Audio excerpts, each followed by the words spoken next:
Hi everyone, this is Shriram Sharma, your biology teacher. और आज start करने वाले हैं इवोल्यूशन।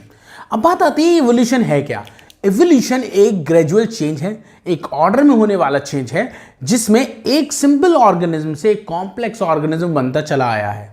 ठीक है, वैसे मैं आपको बताऊं, इवोल्यूशन आपको लाइफ में कई जगह देखने को मिलेगा। अगर दुनियादारी छोड़ दी जाए, सिर्फ हम अपने बारे में बात करें, तो यार सोचो, जब हम पैदा हुए थे तो हम बहुत छोटे थे, ठीक, और धीरे धीरे धीरे धीरे आज इतने बड़े हो गए। और इस बड़े होने में बहुत सारे चेंजेस आए हैं।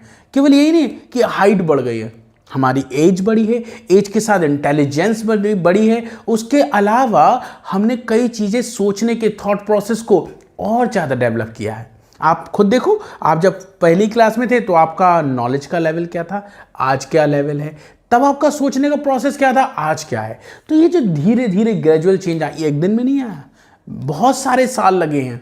ठीक है, तो धीरे धीरे ये जो ग्रेजुअल चेंज आया है, ऑर्डरली एक चेंज आया है, इस चेंज को हम बोलते हैं एवोल्यूशन। हम इवॉल्व हुए हैं। ऐसे ही ये तो मैंने केवल अपने बारे में अपने रिस्पेक्ट में बताया है, लेकिन अगर ये हम ओवरऑल देखें तो आप छोटी सी बात थोड़ा सा पीछे जाके देखिए।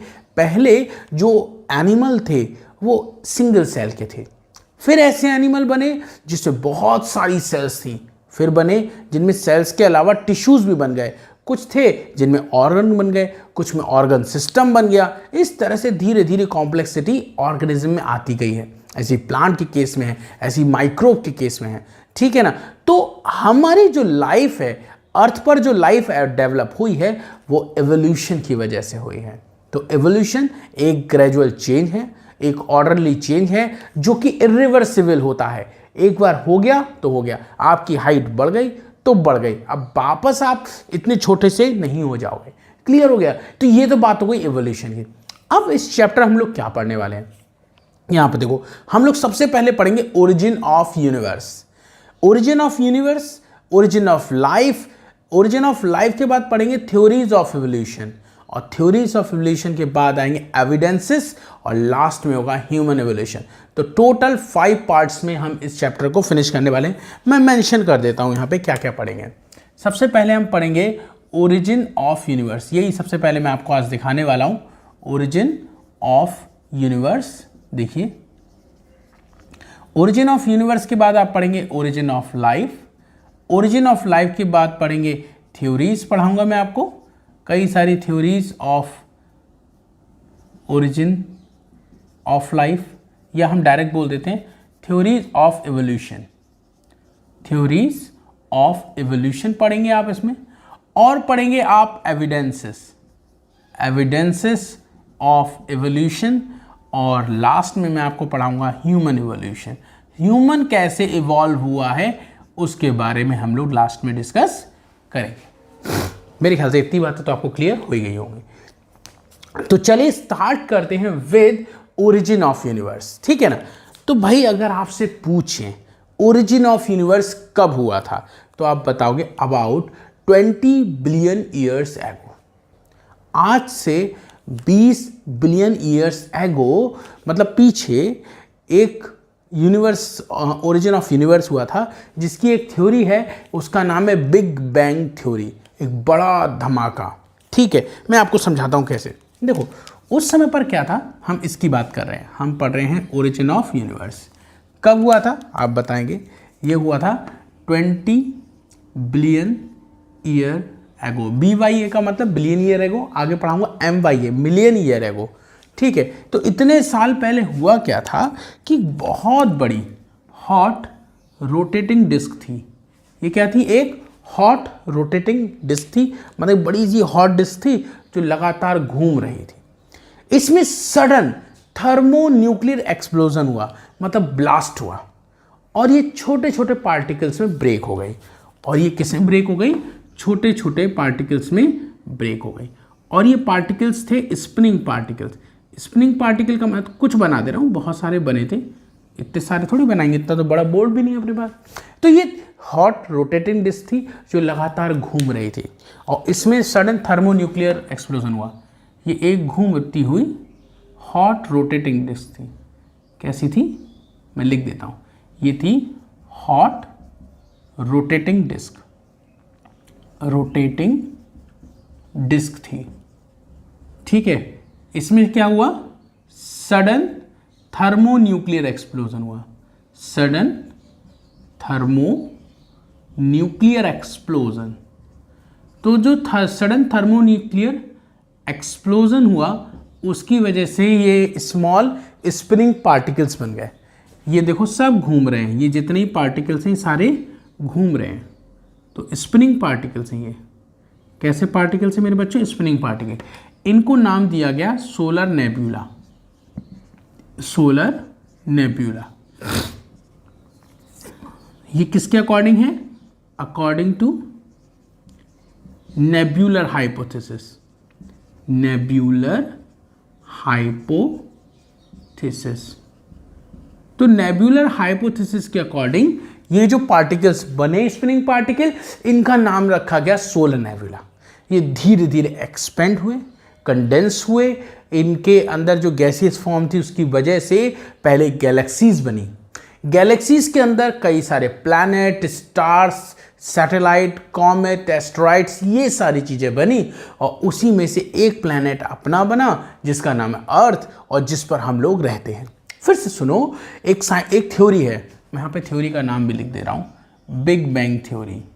कौन सी, बिग बैंग थ्योरी। एक साइंटिस्ट थे एबेलेमात्री, उन्होंने इस बिग बैंग थ्योरी को दिया था। तो ये बिग बैंग थ्योरी जो दी थी, ये दी थी एबेलेमात्री ने, और इनके अकॉर्डिंग था कि शुरुआत में बहुत बड़ी हॉट रोटेटिंग डिस्क थी जो लगातार रोटेट कर रही थी, घूम रही थी, उसमें सडन थर्मोन्यूक्लियर एक्सप्लोजन हुआ। क्यों हुआ नहीं पता। जब वो हुआ तो ये डिस्क छोटे छोटे स्पिनिंग पार्टिकल्स बन गए। स्पिनिंग पार्टिकल मतलब छोटे छोटे पार्टिकल जो घूम रहे हों बनी। उन्हीं के एक्सपेंशन कंडेंशन से बना आपका गैलेक्सी। इन्हीं के एक्सपेंशन और कंडेंशन से क्या बना, गैलेक्सी। ठीक है, और गैलेक्सी से बना आपका सोलर सिस्टम। क्या बना मेरे बच्चों, सोलर सिस्टम। हमारे गैलेक्सी का नाम क्या है, हमारी गैलेक्सी का नाम मिल्की वे या आकाशगंगा बोलते हैं उसको। ठीक है, और इस सोलर सिस्टम के अंदर आपको बहुत सारे प्लैनेट नाम सुनने को मिले। यहाँ पर आपको प्लैनेट्स देखने को मिले, यहाँ पे उन प्लैनेट के सैटेलाइट्स देखने को मिले, उसके अलावा आपको स्टार्स देखने को मिले, उसके अलावा कॉमेट्स देखने को मिले, एस्ट्रॉइड्स देखने को मिले, बहुत सारी चीज़ें सोलर सिस्टम के अंदर देखने को मिली। ठीक है, और एक बार जब यूनिवर्स डेवलप हो गया, गैलेक्सी डेवलप हो गया, सोलर सिस्टम डेवलप हो गया, तब उसमें धीरे धीरे ग्रेजुअल चेंज हुए। उन्हीं चेंज में से एक चेंज ये है कि अर्थ पर लाइफ है, और लाइफ में इतनी बड़ी लाइफ है जो कि सबके बारे में आपको बता रही है, like me, like you. Clear हो गई बात? आगे बढ़े, कहानी को आगे बढ़ाते हैं। तो ये हो गई आपकी बिग बैंग थ्योरी जो कि एबेलेमात्री ने दी थी। ये छोटे छोटे स्प्रिंग पार्टिकल हैं जिनका नाम है सोलर नेबुला, बट ये सोलर नेबुला टर्म दी गई थी अकॉर्डिंग टू नेबुलर हाइपोथेसिस, जो दी गई थी कैंट और लिप्लास के थ्रू, गिवन बाय कैंट। एक साइंटिस्ट थे कैंट, एक थे लिप्लास, लिप्लेस भी बोलते हैं, कैंट एंड लिप्लेस या लिप्लास। ठीक, तो ये हो गया आपका ओरिजिन ऑफ यूनिवर्स। अब यहाँ पे कुछ बातें हैं जो आपको पता होनी चाहिए। एक तो ओरिजिन ऑफ यूनिवर्स कब हुआ, तो आप बताएंगे 20 बिलियन ईयर्स एगो। आपसे पूछे ओरिजिन ऑफ लाइफ कब हुई थी, ओरिजिन ऑफ, पहले उससे भी पहले प्लैनेट, हमारे प्लैनेट का नाम है अर्थ, ओरिजिन ऑफ अर्थ कब हुआ। फिर आपसे पूछते हैं ओरिजिन ऑफ लाइफ कब देखने को मिली, पहली बार लाइफ कैसे देखने को मिली। दूसरा origin of non cellular form of life. दो चीजें हैं, लाइफ बनी, उसके अलावा नॉन सेलुलर और सेलुलर फॉर्म। ठीक है, origin of non cellular form of life, ये कब हुआ था। और फिर आपसे पूछेंगे origin of cellular form of life, cellular form of life ये कब हुआ था। ठीक है, तो एक एक करके इनके बारे में देखते हैं। लगभग 4.5 बिलियन ईयर्स, 4.5 बिलियन ईयर्स पहले अर्थ बनी। ठीक है, लिख देता हूँ 4.5 बिलियन ईयर एगो। और वहाँ पर लाइफ बन गई पहली बार 4 बिलियन ईयर्स पहले।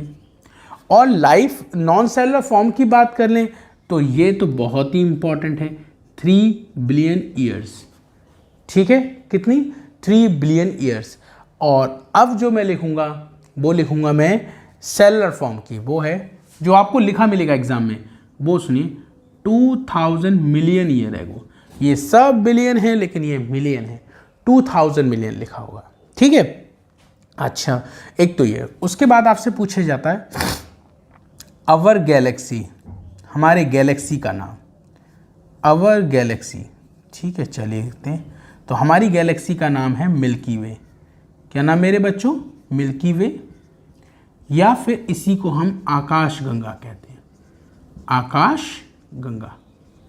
ठीक है, इसी गैलेक्सी में एक सोलर सिस्टम है जिसमें एक प्लैनेट है अर्थ, जिसका सैटेलाइट होता है मून, हमारा सन है स्टार, और इसी पर हम अर्थ पर रहते हैं। और अर्थ पर आप जानते हैं कैसे सर्वाइवल हम लोग कर रहे हैं। ठीक है, अब थोड़ा सा और बढ़ते हैं आगे। लाइफ जो अर्थ पर बनी उसके रिस्पेक्ट में कई सारी थ्योरी दी गई थी। देखो, ओरिजिन ऑफ यूनिवर्स हम पढ़ चुके हैं, अब हम पढ़ेंगे origin of life of A theories of evolution. ठीक है, एविडेंसेस भी पढ़ेंगे। तो पहले हम ओरिजिन ऑफ लाइफ की बात करते हैं। अर्थ पर लाइफ कई थ्योरीज के अकॉर्डिंग अलग अलग तरीके से दी गई थी। एक काम करते हैं, हर एक थ्योरी को 1 बाय 1 देखते हैं। ठीक है, चलिए आगे बढ़ते हैं। तो चलिए बच्चों, अब हम लोग बात करेंगे ओरिजिन ऑफ लाइफ के बारे में। ओरिजिन ऑफ लाइफ के बारे में टोटल आपको 6 थ्योरीज पढ़नी है और अलग अलग साइंटिस्ट ने अपनी अपनी बातें कही हैं। ठीक है, जैसे एक बहुत ही फेमस थ्योरी है जिसका नाम है theory of special creation, that was given by Father Suarez. जो फादर सॉरेस थे उन्होंने ये थ्योरी दी थी, नाम है स्पेशल क्रिएशन, और ये बिल्कुल भी साइंटिफिक नहीं है। इस थ्योरी में इन्होंने बोला कि हम सबको ऊपर वाले ने बनाया, सुपर पावर ने बनाया, गॉड ने बनाया, भगवान जी ने बनाया, और कहा ये हमें बनाने में 6 दिन लगे। इन्हें पूरी धरती, पूरी पृथ्वी की जितनी भी लाइफ है उसको डेवलप करने में 6 दिन लगे, और छठे दिन हम लोग बन गए। ठीक, but there is no scientific ground. और इन्होंने तो ये भी कह दिया अर्थ जो है लगभग 4000 साल पुरानी ही है, इससे ज़्यादा पुरानी नहीं है। लेकिन ये तो सही है ही नहीं, तो ये थ्योरी रिजेक्ट हुई। इनका कहना क्या था मैं बताता हूँ। According to Hindu mythology we are created by lord Brahma, हमें भगवान ब्रह्मा जी ने बनाया है। और जो पहला व्यक्ति था वो थे ऋषि मनु और लेडी श्रद्धा। ठीक है, the first man was Rishi Manu and lady Shraddha, and we are the offspring of them, हम उन्हीं की संतानें हैं, ऐसा बताया गया।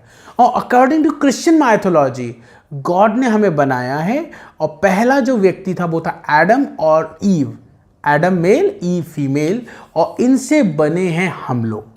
ठीक, लेकिन यहाँ पर कोई भी साइंटिफिक ग्राउंड नहीं था, इसीलिए इस थ्योरी को रिजेक्ट कर दिया गया। उसके बाद नेक्स्ट थ्योरी आती है थ्योरी ऑफ एबायोजेनेसिस और स्पॉन्टेनियस क्रिएशन।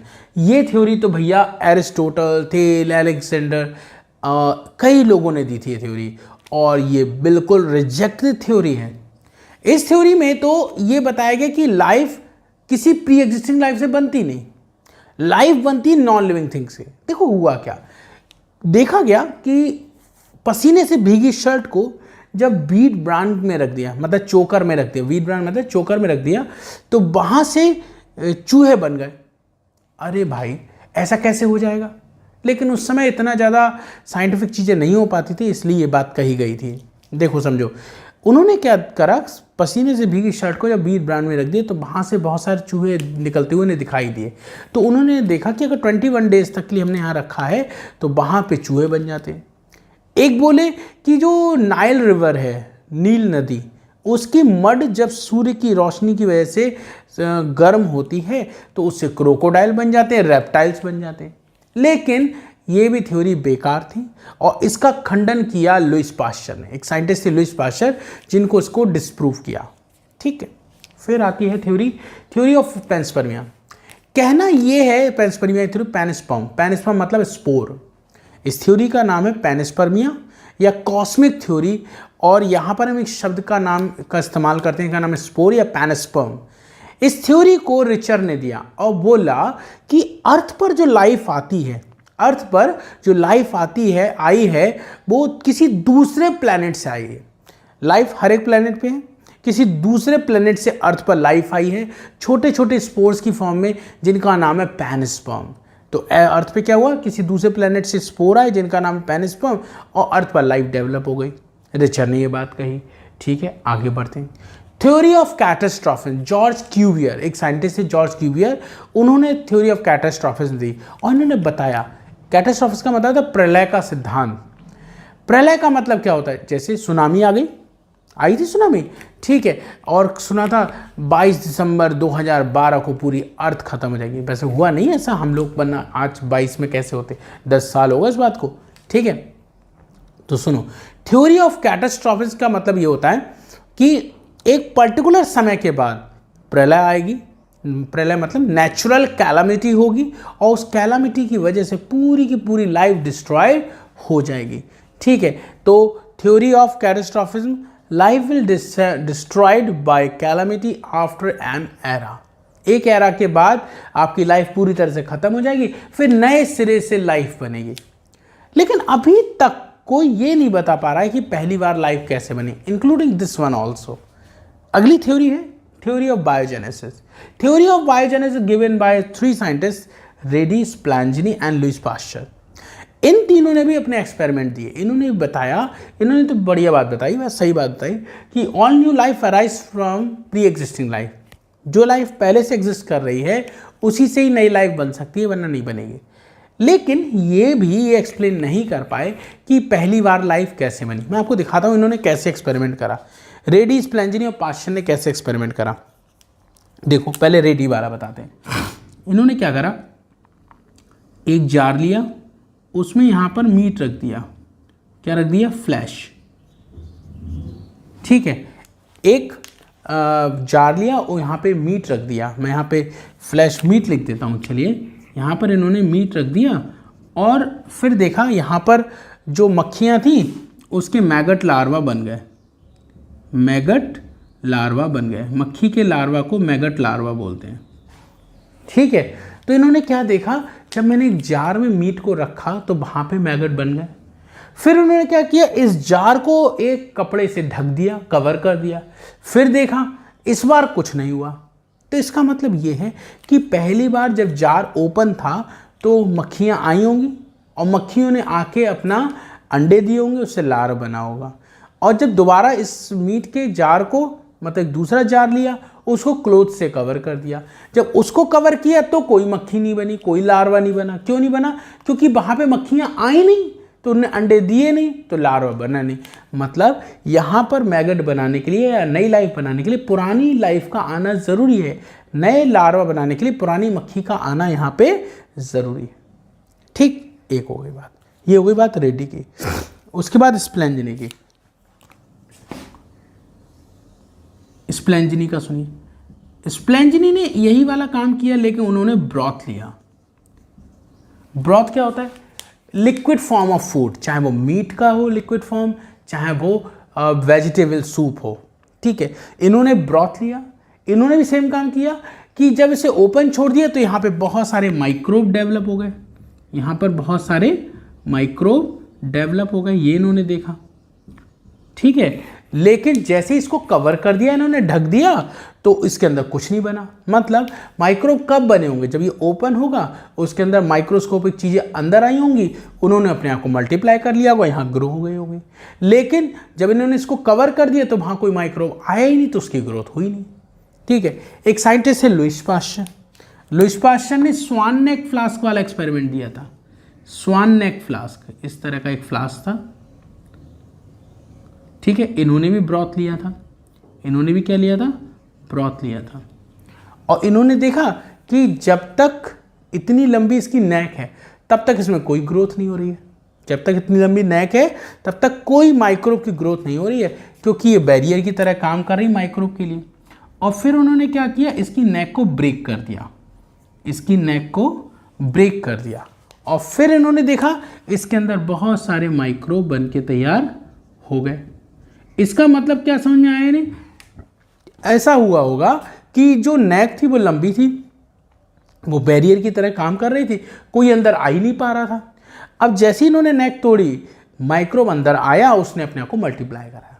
तो ये तीनों साइंटिस्ट ने अपने एक्सपेरिमेंट से ये बताया कि हर नई लाइफ प्री एग्जिस्टिंग लाइफ से बनती है, हर नई लाइफ प्री एग्जिस्टिंग लाइफ से बनती है।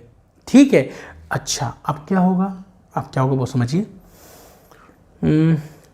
हाँ, अब एक दूसरे साइंटिस्ट आए, उनका नाम है AI ओपेरिन एंड JBS हैल्डन। उन्होंने अपनी थ्योरी दी जिसका नाम मॉडर्न थ्योरी ऑफ एवोल्यूशन। वही एक्सेप्टेड है, वही थ्योरी एक्सेप्टेड है, और उसी थ्योरी के अंदर आपको सारी बातें क्लियर होंगी कि पहली बार लाइफ कैसे बनी। उसमें तो ये बताया गया कि पहली बार केमिकल बने, फिर लाइफ बनी, पहले कीमोजेनी हुई, फिर बायोजेनी हुई। मतलब पहले ओरिजिन हुआ केमिकल का, और फिर उन्हीं केमिकल से ओरिजिन हुआ लाइफ का। ये बात समझ रही है? यहां पर इतनी भी थ्योरी है, ये बता ही नहीं पा रही है अर्थ पर लाइफ पहली बार कैसे आई। ठीक है, चलिए अब आगे बढ़ते हैं। चलिए बच्चों, अब हम लोग बात करेंगे मॉडर्न थ्योरी ऑफ एवोल्यूशन की, जिसको AI ओपेरिन और JBS हैल्डन ने दिया था। इस मॉडर्न थ्योरी में हम देखेंगे कि कैसे केमिकल इवॉल्व हुए और फिर उन केमिकल से कैसे लाइफ बने। छोटी सी कहानी समझिए। हुआ क्या था कि शुरू में जो अर्थ थी वो एक आग का गोला थी, जिसका temperature thousands of degree temperature था, दसियों हजार डिग्री टेम्परेचर था, जिसका धीरे धीरे वो कूल डाउन हुआ है, तब जाके इस पे लाइफ बनी है। तो जरा ध्यान से सुनिए, शुरू में हुआ क्या। अर्थ एक आग का गोला थी जिसका टेम्परेचर बहुत ज़्यादा था, और उस पर लाइफ बनने का प्रोसेस कैसे। शुरू में अर्थ के एटमॉस्फेयर में बहुत सारे एटम्स थे जो फ्रीली प्रेजेंट थे, and they were highly reactive, जैसे hydrogen, nitrogen, oxygen, sulphur, phosphorus. ये कई सारे एटम थे जो फ्रीली प्रेजेंट थे अर्थ की सरफेस पर। अब ये जो फ्री एटम थे, दे वर हाईली रिएक्टिव, वो एक दूसरे से रिएक्ट कर रहे थे और एटम से मॉलिक्यूल बना रहे थे। इनिशियली जो मॉलिक्यूल बने वो इनऑर्गेनिक मॉलिक्यूल से, जैसे अमोनिया बना, जैसे वाटर बना। वाटर सबसे पहले बना था, लेकिन वो अर्थ पर एग्जिस्ट नहीं कर पाया due to their high temperature. ठीक है, लेकिन उसके बाद जो बना वो बना अमोनिया, और वो अर्थ पर एग्जिस्ट कर गया। हुआ क्या, मेरी बात समझ पा रहे हैं आप लोग? शुरुआत में अर्थ का टेम्परेचर बहुत ज़्यादा था, और उस समय पर क्या क्या हुआ हम उसके बारे में डिस्कस कर रहे हैं। मैं चलो लिखता हूं तो आपको समझ में आएगा। शुरू में एटॉमिक फेज था। सबसे पहले कौन सा फेज था? Atomic phase. इनिशियली कौन सा फेज था? एटम। ये जो लिख रखा है ये भी आपको बताऊंगा मैं अभी, जो नहीं लिख सकता था वो मैंने आपको अब लिखना है। सबसे पहला था एटॉमिक फेज, जिस समय पर अर्थ की क्रस्ट पर बहुत सारे फ्री एटम प्रेजेंट थे, and they were highly reactive. जैसे हाइड्रोजन एटम था, नाइट्रोजन एटम था, ऑक्सीजन था। इस तरह से बहुत सारे एटम थे जो फ्रीली प्रेजेंट थे अर्थ की सरफेस पर, और इन्होंने आपस में रिएक्ट करके मॉलिक्यूल्स फॉर्म करे। तो उसे हम बोलते हैं मॉलिकुलर फेज। और मॉलिकुलर फेज जो था, इस समय पर फॉर्मेशन हुआ था। किसका फॉर्मेशन हुआ था? इनऑर्गेनिक कंपाउंड्स का। Formation of inorganic compounds. Inorganic compounds, कई सारे इनऑर्गेनिक कंपाउंड्स बने थे मेरे बच्चों उस समय पर। जैसे मैं आपको बताता हूं, सबसे पहले बना था वाटर, वही हाइड्रोजन ने ऑक्सीजन से रिएक्ट करी, वाटर बना लिया। ठीक है, और हाइड्रोजन ने नाइट्रोजन से रिएक्शन करी और अमोनिया बना दिया। लेकिन वाटर एग्जिस्ट नहीं कर पाया due to high temperature. First compound water था बट नॉन एग्जिस्टेबल। दूसरा सेकंड कंपाउंड अमोनिया था, लेकिन वो पहला एग्जिस्टेबल कंपाउंड था अर्थ पर। ठीक है, ये बात आपको क्लियर हुई? अच्छा, जितना भी ऑक्सीजन था वो तो हाइड्रोजन ने वाटर बनाने में इस्तेमाल कर लिया, और वो भी हाई टेम्परेचर की वजह से वेपराइज्ड हो गया। तो उसकी वजह से इनिशियल एटमॉस्फेयर बिकम रिड्यूस्ड, या रिड्यूसिंग एटमॉस्फेयर हो गया था। मतलब इसका यह है कि उस समय अर्थ पर कोई भी ऑक्सीजन नाम की चीज नहीं बची थी। नो ऑक्सीजन, कोई भी फ्री मॉलिकुलर ऑक्सीजन एटमॉस्फेयर पे नहीं बची थी, इसीलिए एटमॉस्फेयर को बोलते हैं रिड्यूसिंग एटमॉस्फेयर।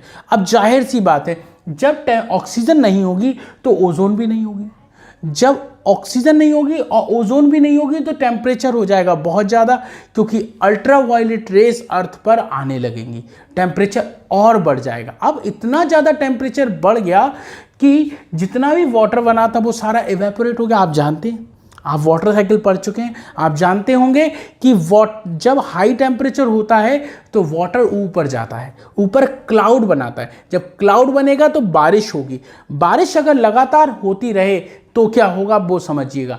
जैसे मान लो घर पे मम्मी रोटी बनाती हैं, तवा बहुत गर्म होता है, उस पर आप पानी डालो तो आवाज़ आती है छुन, मम्मी की आवाज़ आती, मानेगा नहीं पानी डाल रहा है पिटाई हो जाती है, वो बात अलग है। तो तवा जो है काफ़ी गर्म है, उसमें आप पानी डालो तो वो जो वाटर है वो इवेपोरेट हो जाता है। लेकिन अब उस तवे को टंकी खोल के उसके नीचे खड़ा कर दो, मतलब तवे को लो और टंकी खोल के रख दो, तो क्या होगा, अब वो छुनछुना खत्म। अब क्या होगा, उसमें पानी रुकने लगेगा, तवे का टेम्परेचर धीरे धीरे गर्म वो डाउन होने लगेगा, है ना। लेकिन उस पर जो पानी इकट्ठा हो हल्का सा गरम गरम गुनगुना पानी हो जाएगा। वैसी कहानी यहाँ पर हुआ क्या, अर्थ का टेम्परेचर बहुत ज़्यादा था, पानी बना, वो ऊपर वेपराइज्ड हो गया, क्लाउड बन गए, और क्लाउड से फिर बारिश हुई। अब पानी नीचे आया लेकिन टेम्परेचर बहुत ज़्यादा है, वो फिर से ऊपर चला गया। लगातार सालों तक टॉरेंशियल रेन होने लगी, मतलब बहुत ही तेज मूसलाधार बारिश होती रही। हुआ क्या, पानी बना, वेपराइज्ड हुआ, क्लाउड बने, फिर से पानी बना। पानी जैसे ही नीचे आया, अर्थ का टेम्परेचर बहुत ज़्यादा था, वो फिर से वेपराइज्ड हो गया, क्लाउड बना, फिर बारिश। ऐसा सिलसिला लगातार कई सालों तक चलता रहा। जब ऐसे ही चलता रहा तो एक टाइम आया कि अर्थ की सरफेस का टेम्परेचर काफ़ी कम हो गया, और जब वो टेम्परेचर बहुत ज़्यादा कम हुआ तो उससे क्या हुआ, उसकी वजह से पानी अर्थ पर अब रुकने लगा। उसकी वजह से बहुत सारे वाटर बॉडीज़ बने, जिसमें सबसे बड़ा वाटर बॉडी बना ओशन, समुद्र बन गया मेरे बच्चों। फिर से सुनो, हुआ क्या, सबसे पहले अर्थ की सरफेस पर फ्री एटम थे, उन्होंने रिएक्ट करके वाटर बनाया, वाटर इवेपोरेट हुआ, उसने क्लाउड बादल बनाए, फिर बारिश हुई तो पानी अर्थ पर आया, टेम्परेचर बहुत ज़्यादा, वो फिर से इवेपोरेट हो गया, मतलब बाष्प बन गया, वेपर बन गया, फिर से क्लाउड, फिर बारिश, फिर क्लाउड, फिर बारिश, ऐसा चलता रहा। बिल्कुल वैसी जैसे तवे को आपने टंकी के नीचे रख दिया, अब उसका पानी धीरे धीरे बढ़ता जाएगा और टेम्परेचर उसका धीरे धीरे कम होता जाएगा। ऐसा ही अर्थ हुआ, ओशन बन गया। अब उस ओशन के अंदर कई सारे मिनरल्स भी इकट्ठे हो गए। ऐसा क्यों हुआ होगा कि जब बारिश हुई होगी तो अर्थ पर पानी गिरा होगा बहुत तेज़ी से, तो जो माउंटेन्स हैं उनमें मिनरल्स होते हैं। भाई माउंटेन क्या है, सॉइल का ही तो पार्ट है, सॉइल में मिनरल्स होते हैं। सॉइल इरोड हुई मतलब टूटी तो उससे मिनरल रिलीज हुए, और वो सारे मिनरल कहाँ चले गए, आपके सी में, मतलब ओशन में। ठीक है, अब क्या होगा, ओशन में क्या है, पानी है, ओशन में क्या है, पानी है और बहुत सारे मिनरल हैं, तो उसको कहा गया हॉट बॉइलिंग सूप। किसने कहा ये हॉट बॉइलिंग सूप, तो आप बताओगे, जो हेल्डेंस थे इन्होंने इसको बोला हॉट बॉइलिंग सूप। किसने बोला, हेल्डन ने बोला हॉट बॉइलिंग सूप, मतलब मिनरल प्लस ओशन। क्या मेरी बात समझ पाए, हुआ कि एटमॉस्फेयर रिड्यूस हो गया, क्यों, क्योंकि जितना ऑक्सीजन था वाटर बनाने में इस्तेमाल हो गया, एटमॉस्फेयर में फ्री मॉलिक्यूलर ऑक्सीजन बची नहीं, तो एटमॉस्फेयर रिड्यूस हो गया। अब जब ऑक्सीजन नहीं है तो ओजोन भी नहीं रहेगी, ओजोन नहीं होगी तो वहाँ पर यूवी रेस अर्थ पर आने लगेगी, टेम्परेचर बढ़ जाएगा बहुत ज़्यादा। साथ ही साथ कई सारे गैसेस क्लाउड भी बनेंगे, और उन गैसेस क्लाउड में जो 3 मेजर हैं वो कौन है, आपका मीथेन है, अमोनिया है, हाइड्रोजन है, जिसका रेशियो अभी आगे ज़रूरत पड़ने वाली है मिलर एंड यूरे एक्सपेरिमेंट में। रेशियो अभी यहीं याद कर लीजिए, 2:1:2, मतलब 2 मीथेन, 1 अमोनिया और 2 हाइड्रोजन लेके उन्होंने एक्सपेरिमेंट करा था।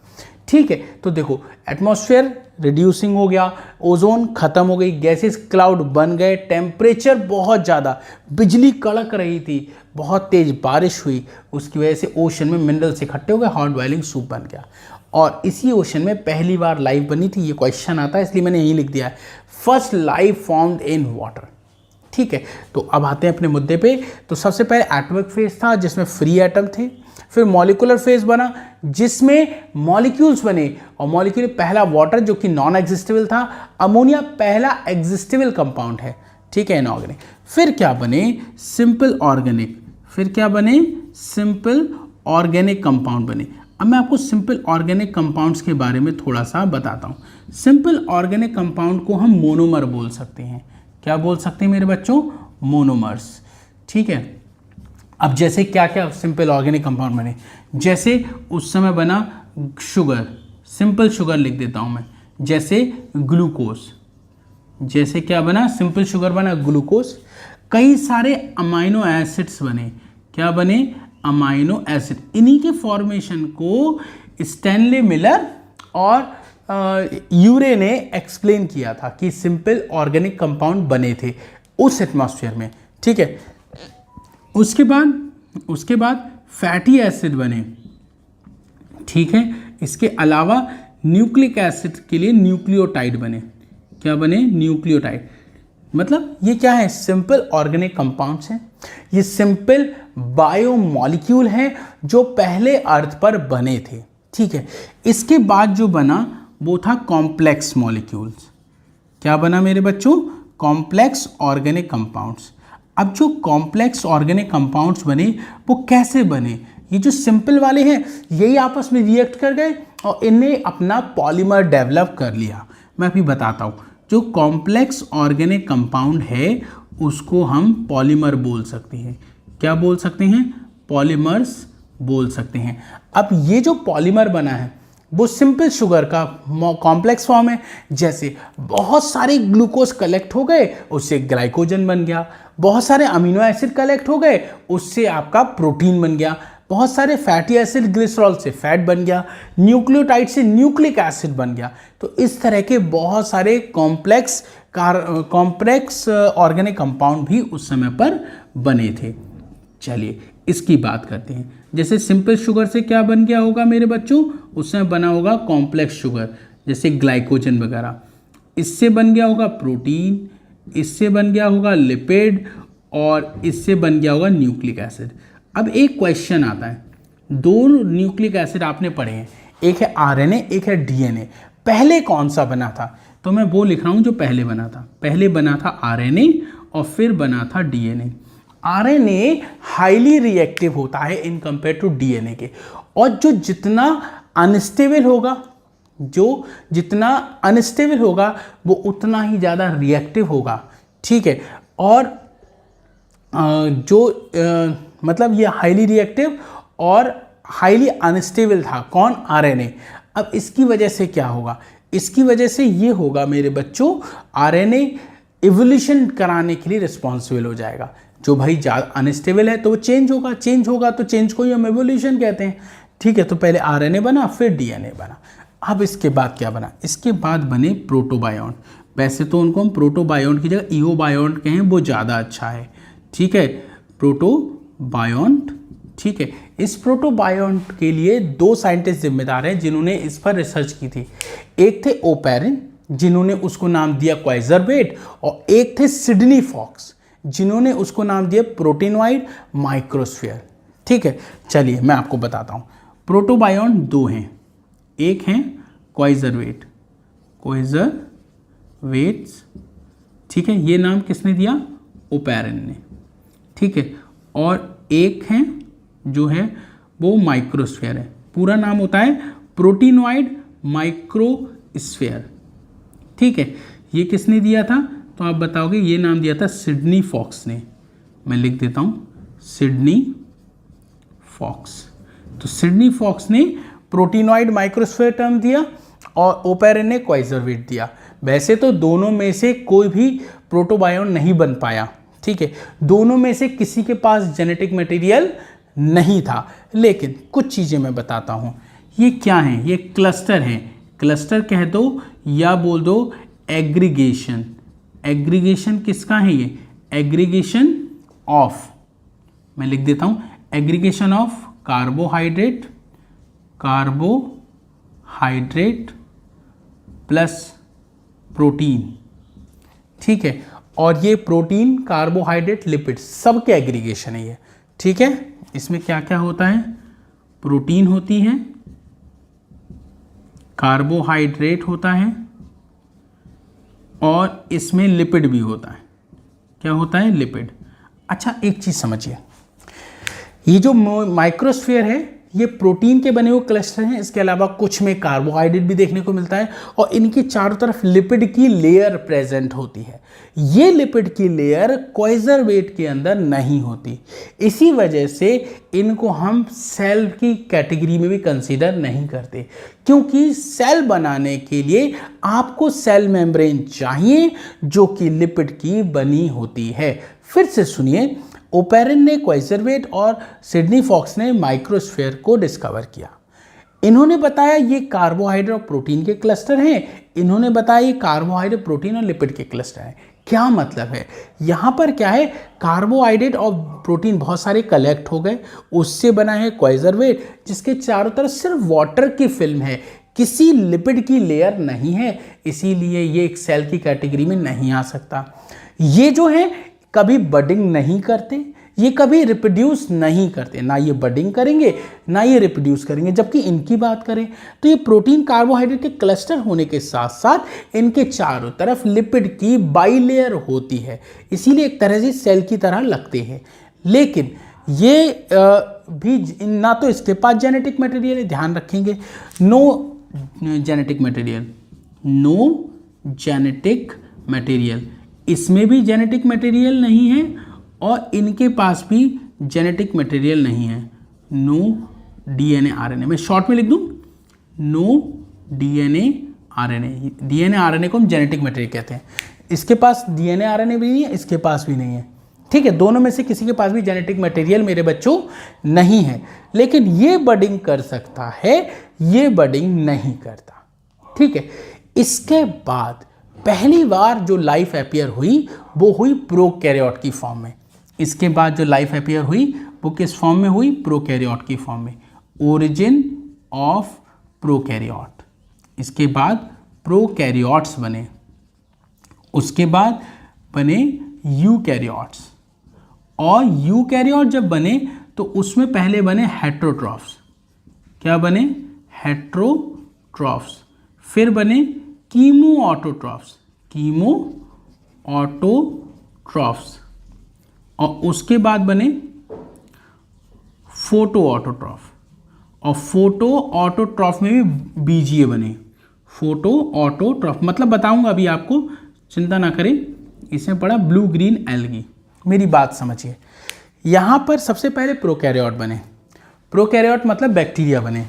अरे गलत लिख गया, मैं गलत लिख दिया, सॉरी, इसको ठीक करना पड़ेगा।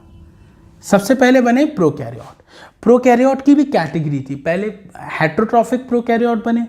प्रोकैरियोट जानते हैं ना, बैक्टीरिया को प्रोकैरियोट कहते हैं, ठीक है। तो सबसे पहले प्रोकैरियोट बने जो हेट्रोट्रॉफ थे, फिर कीमोट्रॉफ्स बने, फिर कीमोट्रॉफ के बाद फोटो ऑटोट्रॉफ बने। अब इनका मतलब समझिए, शुरुआत में जो लाइफ बनी वो दूसरों पर डिपेंड थी, वो अपना फूड खुद नहीं बना रही थी, वो एटमॉस्फेयर से और ऑर्गेनिज्म से अपना फूड ले रही थी।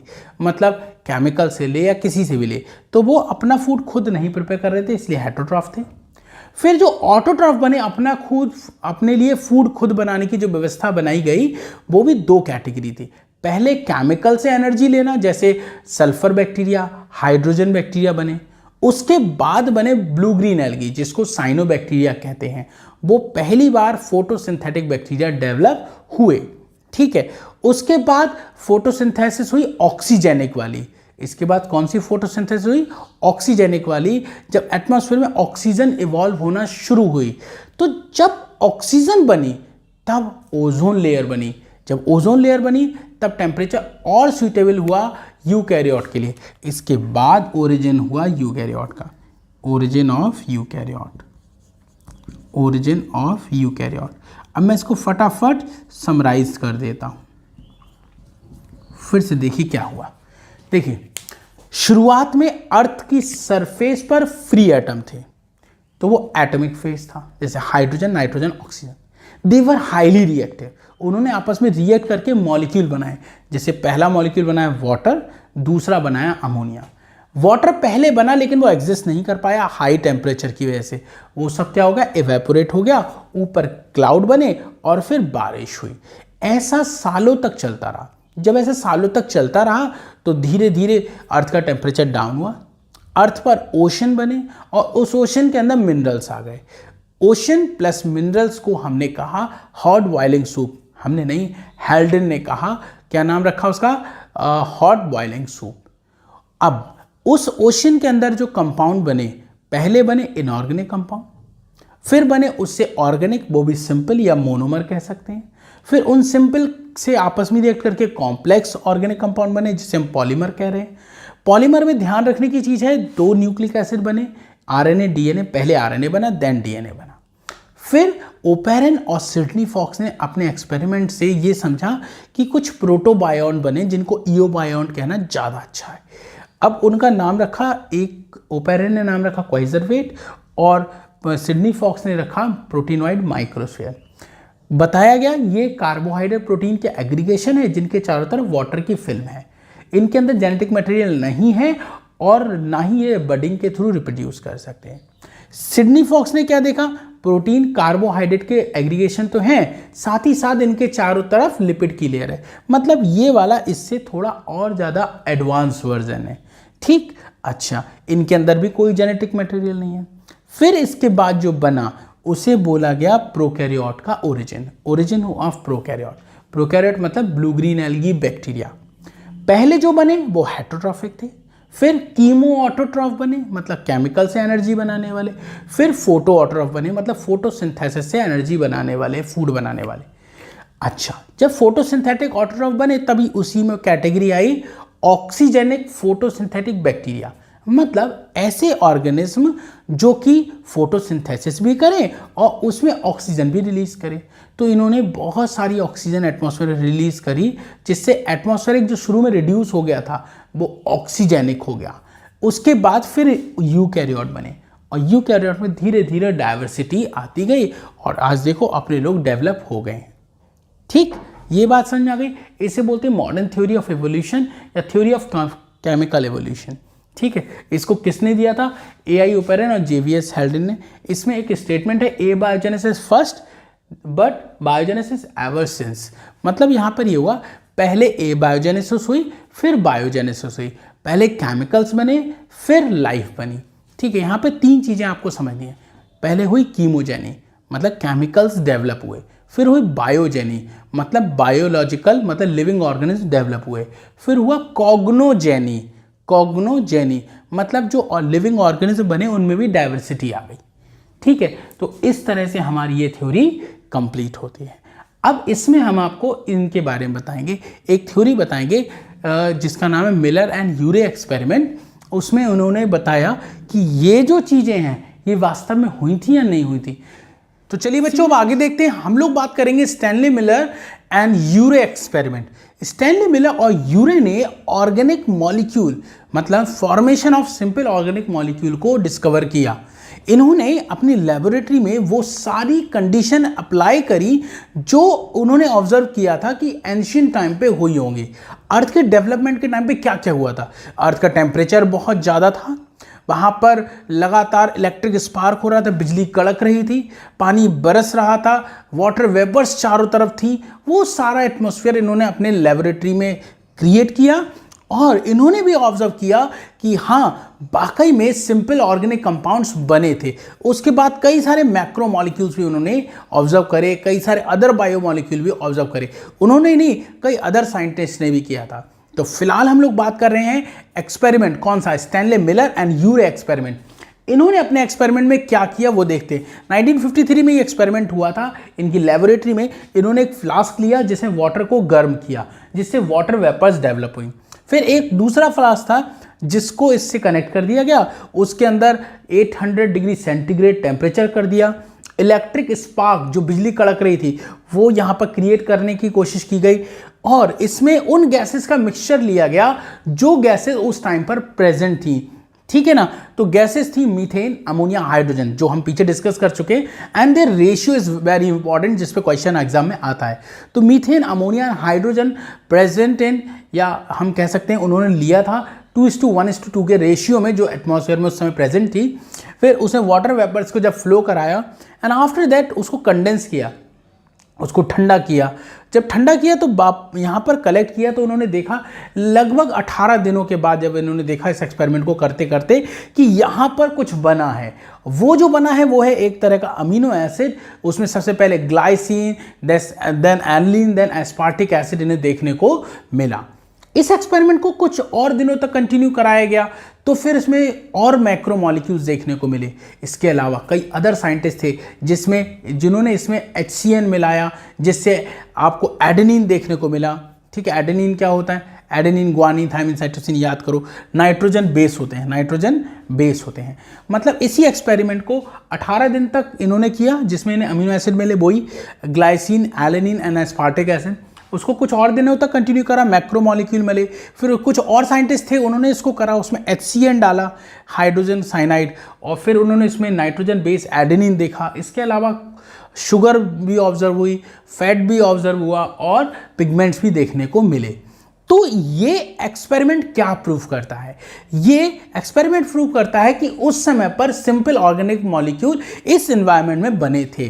ठीक है, तो यहां पर ये हमारा टॉपिक क्लियर होता है। अब हम आगे बढ़ेंगे एविडेंसेस की तरफ। तो चलिए बच्चों, अब हम लोग बात करेंगे एविडेंसेस ऑफ इवोल्यूशन की, जिसमें हम अलग अलग टाइप के एविडेंसेस पढ़ेंगे।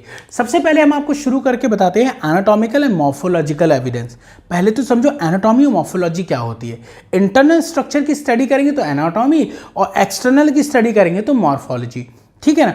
तो यहां पर हमें दो चीजें पढ़नी है, होमोलोगस ऑर्गन, एनालोगस ऑर्गन। इन लोगों का कंपैरिजन करते हैं। ये स्ट्रक्चर में सेम, फंक्शन में डिफरेंट है। यहां उल्टा हो जाएगा, स्ट्रक्चर डिफरेंट हो लेकिन फंक्शन सेम होगा। यहां पर ओरिजिन सेम है लेकिन यहां पर ओरिजिन डिफरेंट होगा। ये डाइवर्जेंट एवोल्यूशन और एडेप्टिव रेडिएशन शो करते हैं, जबकि ये डाइवर्जेंट की जगह कन्वर्जेंट एवोल्यूशन और एडेप्टिव कन्वर्जेंस शो करते हैं। ये शो करते हैं कॉमन एंसेस्ट्री, जबकि ये कॉमन एंसेस्ट्री शो नहीं करते। अरे सर, इतनी सारी बातें बता दी, ये क्या होता है? चलो मैं बताता हूँ वन बाय वन।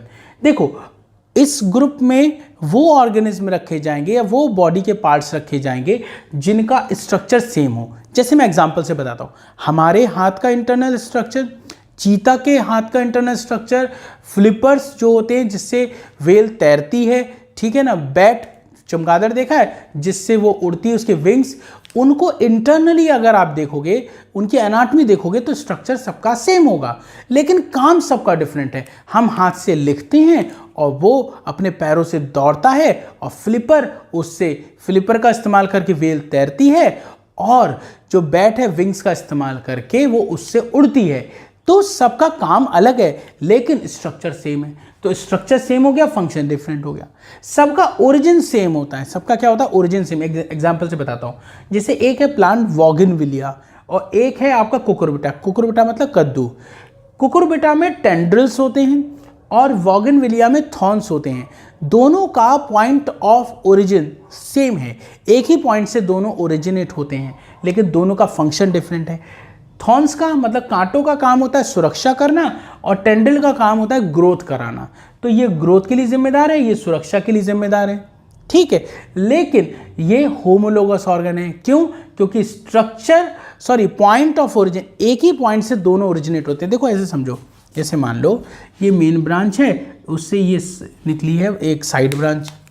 ये मेन ब्रांच है, ये इसकी साइड ब्रांच है। ये वाली जो पोजीशन है इसे बोलते हैं एक्सियल पोजीशन। अगर हम बात करें बोगनविलिया की तो उसमें इस पोजीशन से निकलते हैं कांटे, जिनको हम बोलते हैं थॉर्न्स। क्या बोलते हैं मेरे बच्चों? थॉर्न्स। और अगर कुकुरबिटा की बात करें तो इसी पॉइंट से उसमें से निकलते हैं टेंड्रिल्स। ये क्या है? टेंड्रिल्स। तो अगर आप ध्यान से देखो तो दोनों का पॉइंट ऑफ ओरिजिन सेम है लेकिन फंक्शन डिफरेंट है। इसका काम प्रोटेक्शन का है और इसका काम ग्रोथ करना है। आपने देखा होगा बेटा, अंगूर की बेल होती है, उसमें इस तरह के टेंड्रिल होते हैं, लौकी होती है, तुरई होती है, उस पर धागा बांधो तो ये धागे पे ग्रो करती हुई चली जाएगी, होता है। तो इनका पॉइंट ऑफ ओरिजिन सेम है बट फंक्शन डिफरेंट है। उसके बाद ये भी बता दिया, ये सारे एक ही ग्रुप के हैं, सारे मैमल्स हैं, ठीक है, लेकिन सबका फंक्शन डिफरेंट है। ये बात क्लियर हो गई। ऐसा ही हार्ट में और ब्रेन में भी देखने को मिलता है। जो वर्टिब्रेट होते हैं उनके हार्ट डिफरेंट टाइप के होते हैं, ठीक है, सबका ओरिजिन सेम है, लेकिन कोई 2 चैम्बर का हो गया है तो किसी में 1 चैम्बर का है, किसी में 3 चैम्बर का है, किसी में 4 चैम्बर का है, तो अलग अलग हो गया। ऐसी ब्रेन का स्ट्रक्चर भी है और उसका काम भी अलग अलग हो जाता है। ठीक। ठीक है, तो ये हो गए आपके एग्जाम्पल। अब ये डाइवर्जेंट और एडेप्टिव रेडिएशन का मतलब क्या है? देखो, ये जितने भी ऊपर वाले एग्जाम्पल बताए, hand of man, foot of चीता, फ्लिपर ऑफ व्हेल और विंग्स ऑफ बैट, ये सारे के सारे मैमल हैं, लेकिन काम करने के बेस पे ये सब एक दूसरे से अलग हो गए हैं, इसीलिए इनको डाइवर्जेंट एवोल्यूशन या एडेप्टिव रेडिएशन कहते हैं। इसको मैं अलग से भी बताऊंगा। एनालॉगस ऑर्गन की बात करते हैं। एनालॉगस ऑर्गन वो होते हैं स्ट्रक्चर में डिफरेंट हो, जैसे इंसेक्ट के विंग्स और बर्ड के विंग। इंसेक्ट क्या है? ऑर्थोपोडा का मेंबर है। जो बर्ड है वो एव्स है, तो इनका स्ट्रक्चर डिफरेंट हो जाएगा। इनका क्या होगा आप बताओगे? जो इंसेक्ट है उसके विंग्स और बर्ड्स के विंग्स का स्ट्रक्चर बिल्कुल डिफरेंट है, लेकिन काम दोनों का उड़ने का है, तो फंक्शन सेम हो गया। उसके बाद ऑक्टोपस की आंख ले लो या हमारी आई ले लो, दोनों का स्ट्रक्चर बिल्कुल डिफरेंट है, लेकिन दोनों का काम देखने का है, तो भी यही वाली बात हो, स्ट्रक्चर डिफरेंट, फंक्शन सेम। फिर पेंगुइन, पेंगुइन जानते हो? वो एक्वाटिक बर्ड होती है, ठीक है, जो पानी में तैरती है, ओशन वाली। तो वो जो है आपकी उसका वे, उसके फ्लिपर और डॉल्फिन के फ्लिपर, दोनों का क्या है? स्ट्रक्चर डिफरेंट है, लेकिन काम दोनों का स्विम करने का है। स्वीट पोटैटो और पोटैटो, अब आप सोचो, पोटैटो क्या है? ये अंडरग्राउंड स्टेम होता है और स्वीट पोटैटो रूट होती है, तो दोनों का पॉइंट ऑफ ओरिजिन अलग है। रूट निकलती है रेडिकल से और स्टेम निकलता है प्लीम्यूल से, तो दोनों का पॉइंट ऑफ ओरिजिन डिफरेंट है। इसका और इसका पॉइंट ऑफ ओरिजिन डिफरेंट है, लेकिन काम दोनों का सेम है। ये भी फूड स्टोर करता है और पोटैटो भी फूड स्टोर करता है। ऐसे ही आप ले लो, इंसेक्ट में ट्रैकिया होते हैं ब्रीदिंग के लिए, ठीक है, ऐसे ही हमारे अंदर लंग्स होते हैं ब्रीदिंग के लिए, ठीक। दोनों का स्ट्रक्चर बिल्कुल डिफरेंट है, दोनों का ओरिजिन भी डिफरेंट है, लेकिन फंक्शन सेम है। देखो, ट्रैकिया इंसेक्ट में अलग टाइप के होते हैं और वर्टिब्रेट के लंग्स अलग स्ट्रक्चर होता है। दूसरा, ये एक्टोडर्मल ओरिजिन होता है, ये एंडोडर्मल ओरिजिन होता है, लेकिन काम दोनों का सेम होता है, ब्रीदिंग करना, ठीक। ये कन्वर्जेंट इवोल्यूशन और एडेप्टिव कन्वर्जेंस शो करते हैं, मतलब हैं तो सब अलग अलग, लेकिन काम एक जैसा करते हैं। आप ऐसे समझ लो, एक बरेली का व्यक्ति है, एक दिल्ली का है, एक अहमदाबाद का, लेकिन हैं सब डॉक्टर, तो वो कन्वर्जेंट इवोल्यूशन। या फिर इसको समझते हैं, इसको ऐसे समझो, एक घर के 3 बच्चे हैं, तीनों अलग अलग काम करते हैं, एक डॉक्टर है, एक इंजीनियर, एक चार्टेड अकाउंटेंट है, तो इस तरह से ये हो गया आपका एडेप्टिव रेडिएशन। अब इसको और आगे से समझते हैं, फिलहाल इतना क्लियर हो गया होगा। चलिए बच्चों, अब हम लोग बात करेंगे थ्योरीज ऑफ इवोल्यूशन। इवोल्यूशन के रिस्पेक्ट में कई सारी थ्योरीज दी गई थी, जिसमें बहुत ही फेमस है आपकी लैमार्क की थ्योरी, डार्विन की थ्योरी, ह्यूगो डी व्रीज की थ्योरी। सारी हमें 1 बाय 1 पढ़नी है। तो चलिए, सबसे पहले हम बात करते हैं लैमार्क की थ्योरी, जिसको कहा गया था लैमार्किज्म। जो साइंटिस्ट हैं लैमार्किज्म, लैमार्क ने एक बात ऐसी कह दी जिसकी वजह से इनकी थ्योरी रिजेक्ट हो गई। उसका नाम था इनहेरिटेंस ऑफ एक्वायर्ड कैरेक्टर। क्या है इस बात का मतलब? चलिए समझते हैं, पहले 1 बाय 1 देखते हैं। एक साइंटिस्ट थे जिनका नाम है gene Baptiste Lamarck. Gene Baptiste Lamarck जो है, इन्होंने लैमार्किज्म नाम की एक थ्योरी दी, और इस थ्योरी में इन्होंने बताई 2 बातें, एक use and disuse of organ, और दूसरा बताया इनहेरिटेंस ऑफ एक्वायर्ड कैरेक्टर। क्या मतलब है इस बात का? इनका कहना यह था कि अगर हम अपने किसी बॉडी के पार्ट या ऑर्गन का ज़्यादा यूज करते हैं तो वो ज़्यादा डेवलप हो जाता है, ठीक है, अपनी रिक्वायरमेंट को फुलफिल करने के लिए। और अगर हम रिक्वायरमेंट को फुलफिल करने के लिए किसी ऑर्गन का यूज नहीं करते हैं तो वो डिसअपीयर हो जाता है। तो उनसे पूछा, चलो इस बात को समझाओ कैसे। बोले, पहले क्या होता था, जो जिराफ होते थे वो छोटी गर्दन वाले होते थे, उनकी नेक छोटी होती थी, आगे के पैर भी छोटे होते थे, लेकिन जब वो अपने खाने के लिए बड़े बड़े ट्रीज पर डिपेंड हुए तो उन्हें अपनी नेक को स्ट्रेच करना पड़ा, आगे वाले पैरों को भी स्ट्रेच करना पड़ा, तो इस वजह से नेक का ज़्यादा यूज हुआ, आगे वाले पैरों का ज़्यादा यूज हुआ। तो आज के जिराफ जो हम देख रहे हैं उनकी नेक भी काफ़ी लंबी है, इनफैक्ट सबसे लंबी है, और उनके आगे वाले पैर भी लंबे हो गए। तो इनका कहना था, इन्होंने इनका ज़्यादा यूज़ किया तो वो ज़्यादा डेवलप हो गए। उन्होंने पूछा, अच्छा चलो, यूज़ किया, ऑर्गन डेवलप हुआ, अब डिसयूज मतलब जिसका यूज़ ना हो वो डिसअपीयर हो जाए, वो वाली बात समझाइए। चलिए एग्जाम्पल लेते हैं स्नेक का।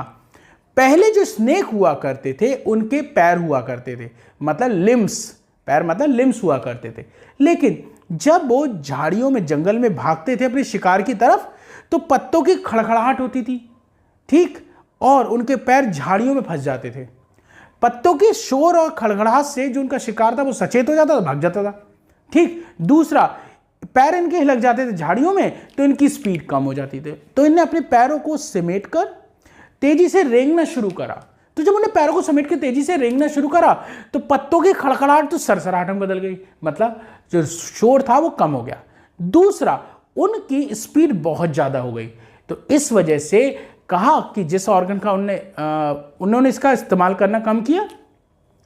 एक चीज बता दूं, उन्होंने अपने इन पैरों का इस्तेमाल करना बंद कर दिया, रेंगना शुरू कर दिया, जिसकी वजह से आज आपको स्नेक के अंदर लिम्स दिखाई नहीं देते हैं, मतलब वो लिम्बलेस हो गए।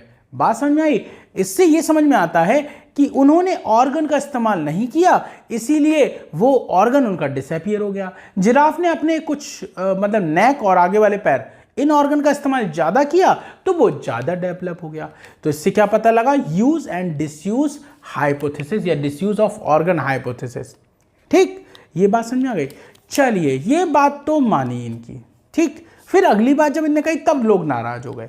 इन्होंने क्या कहा कि इनहेरिटेंस हुआ एक्वायर्ड कैरेक्टर का, मतलब ऐसा कोई कैरेक्टर जो एक एनिमल एक्वायर करेगा अपने एनवायरनमेंट से इन्फ्लुएंस होके, वो कैरेक्टर उसकी अगली जनरेशन में भी ट्रांसफर होगा।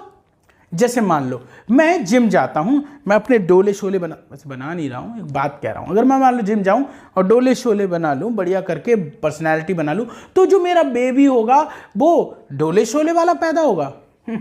ऐसा नहीं हो सकता ना। अच्छा, तो एक साइंटिस्ट है वीजमान, अगस्त वीजमान थे, जिन्होंने इनकी बात का खंडन किया और कहा भाई एक बात बताओ, अगर ऐसा होता तो सारे एक्वायर कैरेक्टर इनहेरिट होते रहते, मतलब माता पिता से बच्चों में जा रहे होते। क्या ऐसा होता है? नहीं होता। अगर मैं सिंगर हूं तो मेरा बच्चा भी क्या सिंगर पैदा होगा, गाना गाते हुए मस्त पैदा होगा? ऐसा नहीं हो सकता।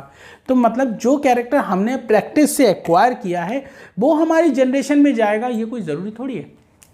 ठीक, अगस्त वीजमान थे एक साइंटिस्ट जिन्होंने इनका खंडन किया था और उन्होंने एक थ्योरी भी दी थी, theory of continuity of germ plasma. उसको न्यू लैमार्किज्म भी बोला बाद में। Theory of continuity of germ plasma में अगस्त वीजमान ने यह बताया कि आप कह रहे हो इनहेरिटेंस हो रहा है एक्वायर्ड कैरेक्टर का, ऐसा नहीं होता। सिर्फ उन्हीं कैरेक्टर का इनहेरिटेंस होता है जो जर्म प्लाज्म में डेवलप हो जाते हैं। अब आपके दिमाग में आ गई जर्म प्लाज्म क्या होता है? देखो, हमारे अंदर टेस्टिस और ओवरी होते हैं, उनके अंदर जर्म सेल होती हैं, उनका जो प्रोटोप्लाज्म है उसको जर्म प्लाज्म कहते हैं। तो भाई हमारे अंदर क्या आया है माता पिता से? स्पर्म और ओवम, मतलब उनका जर्म प्लाज्म में आया है। अगर उनके जर्म प्लाज्म में कोई कैरेक्टर डेवलप हो गया तो वो हमारे अंदर इनहेरिट होगा, बाकी कोई भी कैरेक्टर हमारे अंदर इनहेरिट नहीं होता। समझ में आ गया? तो जो लैमार्किज्म किसने दिया? Jean Baptiste D Lamarck. इन्होंने और भी चीज़ें दी थी, जैसे इनवर्टिब्रेट टर्म दी थी। ठीक है, कौन सी टर्म दी थी? इनवर्टिब्रेट टर्म दी थी इन्हीं ने। ठीक है, अच्छा, एनिलेडा टर्म भी इन्हीं ने ही दी थी। और इन्होंने कहा था कि evolution of life form occur by the inheritance of acquired character. जो नई लाइफ फॉर्म डेवलप होगी वो एक्वायर्ड कैरेक्टर की इनहेरिटेंस की वजह से होगी। जिस बात को सिरे से नकार दिया गया और तुम गलत बोल रहे हो ये बताएगा। इनके दो फेमस पोस्टुलेट थे, use and disuse of organ theory और inheritance of acquired character. Use के रिस्पेक्ट में जिराफ की गर्दन का कंटिन्यू लगातार तेजी से ग्रोथ होना दिखाया और disappearance of limb of snake ये दिखाया डिसयूज ऑफ ऑर्गन का। तो मेरे ख्याल से आपको लैमार्किज्म क्लियर हो गया होगा। अब बात करते हैं डार्विनिज्म की। चार्ल्स डार्विन एक साइंटिस्ट थे, चार्ल्स डार्विन, ये 12 फेब 1809 में बॉर्न हुए थे। मैं बता देता हूँ कब बॉर्न हुए थे, इनके बारे में पूछा जा सकता है। चार्ल्स डार्विन ये बॉर्न हुए थे 12 फेब 1809 में इनका जन्म हुआ था। ये एक साइंटिस्ट हैं थॉमस माल्थस, जिन्होंने पॉपुलेशन की स्टडी की थी, थ्योरीज ऑफ पॉपुलेशन इन्हीं ने दी थी। उनसे इन्फ्लुएंस थे कौन? Charles Darwin. ये इनको अपना गुरु की तरह मानने लगे थे। ठीक है, बोलिए, तो बहुत ही अच्छी बात करते हैं। थॉमस माल्थस ने थ्योरीज ऑफ पॉपुलेशन पर स्टडी की थी, मतलब उन्होंने दी थी। ठीक है, और कहा था इन्होंने कि पॉपुलेशन, थॉमस माल्थस ने क्या कहा था, यही बता दे रहा हूँ। इन्होंने कहा कि पॉपुलेशन तो बहुत तेजी से बढ़ रही है लेकिन उसके रिस्पेक्ट में फूड नहीं ग्रो हो पा रहा। मतलब पॉपुलेशन बढ़ रही है अरिथमेटिकली, एक्सपोनेंशियली, मतलब 1 2 4 8 16 32, और फूड कैसे बढ़ रहा है 1 2 3 4 5, मतलब फूड स्लोली ग्रो कर रहा है, मतलब इनके बनना है, जबकि पॉपुलेशन उसके डबल या एक्सपोनेंशियली ग्रो कर रही है। ठीक, ये कहा था थॉमस माल्थस ने, population grow arithmetically and food grow exponentially. Sorry, उल्टा बोल गया, population grow exponentially and food grow arithmetically. किसने कहा था? थॉमस माल्थस से, और इनसे ये इन्फ्लुएंस थे। जो डार्विन थे 1831 से 1836 तक, कब से कब तक? 1831 से 1836 तक, 1831 से 1836 तक ये एक सी वॉयज पे गए थे, समुद्री सैर पे गए थे। वो एजुकेशनल ट्रिप थी जिसमें कई अलग अलग आइलैंड पे गए, जिसमें से एक मैंने आपको पीछे बताया था, कौन सा? Galapagos island. कौन सा? गैलापेगोस आइलैंड, जहां पे डार्विन ने अपनी फिंचेस के बारे में बताया था, डार्विन फिंचेस। याद आ रहा है? पीछे पढ़ाया था मैंने आपको, डाइवर्जेंट इवोल्यूशन जब बताया था। तो अब इससे रिलेटेड बातें समझो। डार्विनिज्म किसने दिया? चार्ल्स डार्विन ने। कब बॉर्न हुए? 12 फेब 1809 में। ठीक है, किससे इन्फ्लुएंस थे? थॉमस माल्थस से, जिन्होंने थ्योरी ऑफ पॉपुलेशन दी और इन्होंने बताया कि पॉपुलेशन एक्सपोनेंशियली और फूड अरिथमेटिकली ग्रो करता है। ठीक, दूसरा, ये सी वॉयज पे गए थे 5 सालों के लिए। कब से कब तक? 1831 से 1836 के लिए। जिस शिप से गए थे उस शिप का नाम भी पूछा जाता है, उसका नाम है HMS बीगल। HMS बीगल क्या है? वो शिप जिससे ये सी वॉयज पे गए थे। उसके बाद इनके 2 की कॉन्सेप्ट हैं जो आपसे एग्जाम में पूछे जाते हैं, आप यहां पे स्टार बना लीजिए। ठीक है, उनका नाम है नेचुरल सिलेक्शन और ब्रांचिंग डिसेंट। बेसिकली इन्होंने नेचुरल सिलेक्शन पर ही काम किया था। ठीक है, बताऊंगा अभी क्या होता है। अब एक और साइंटिस्ट हैं एल्फ्रेड रसेल वैलेस। एक और साइंटिस्ट हैं, क्या नाम है? एल्फ्रेड रसेल वैलेस, जो एक नेचुरलिस्ट हैं और जिन्होंने वर्क किया था एक जगह पर जिसका नाम है मलाय आर्किपेलागो। ठीक है, मलाय आर्किपेलागो एक जगह है जहां पर इन्होंने काम किया था, एक नेचुरलिस्ट थे, और इनका जो कंक्लूजन है, इनकी जो थ्योरीज थी, उनका कंक्लूजन और डार्विन का कंक्लूजन ऑलमोस्ट सिमिलर था। ठीक है, अब इनके बारे में आपको बहुत सारी बातें बताता हूं। डार्विन ने क्या बताया? डार्विन ने नेचुरल सिलेक्शन को एक्सप्लेन किया। इन्होंने कहा कौन सरवाइव करेगा या नहीं करेगा, इसको कौन सिलेक्ट करेगा? नेचर।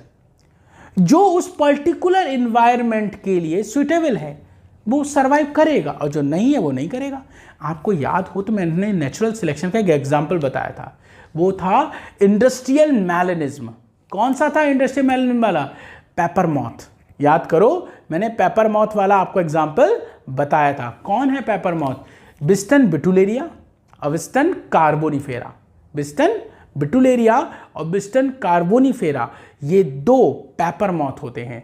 और इन पेपर मॉथ के बारे में आपको बताया था मैंने कि जब इंडस्ट्रीज डेवलप नहीं हुई थी तो बिस्टन बिटुलेरिया, जो वाइट कलर के विंग्स वाला था, वो पॉपुलेशन ग्रो कर रहा था, और जब इंडस्ट्रीज बन गई थी, पॉल्यूशन बन गया था, तो कार्बोनिरिया आपका ग्रो कर रहा था। ठीक है, तो जो एनिमल, जो प्लांट या जो ऑर्गेनिज्म इन्वायरमेंट में एडेप्टेबिलिटी रखता है वो सरवाइव करेगा, और जो नहीं रखता है वो नहीं कर पाएगा।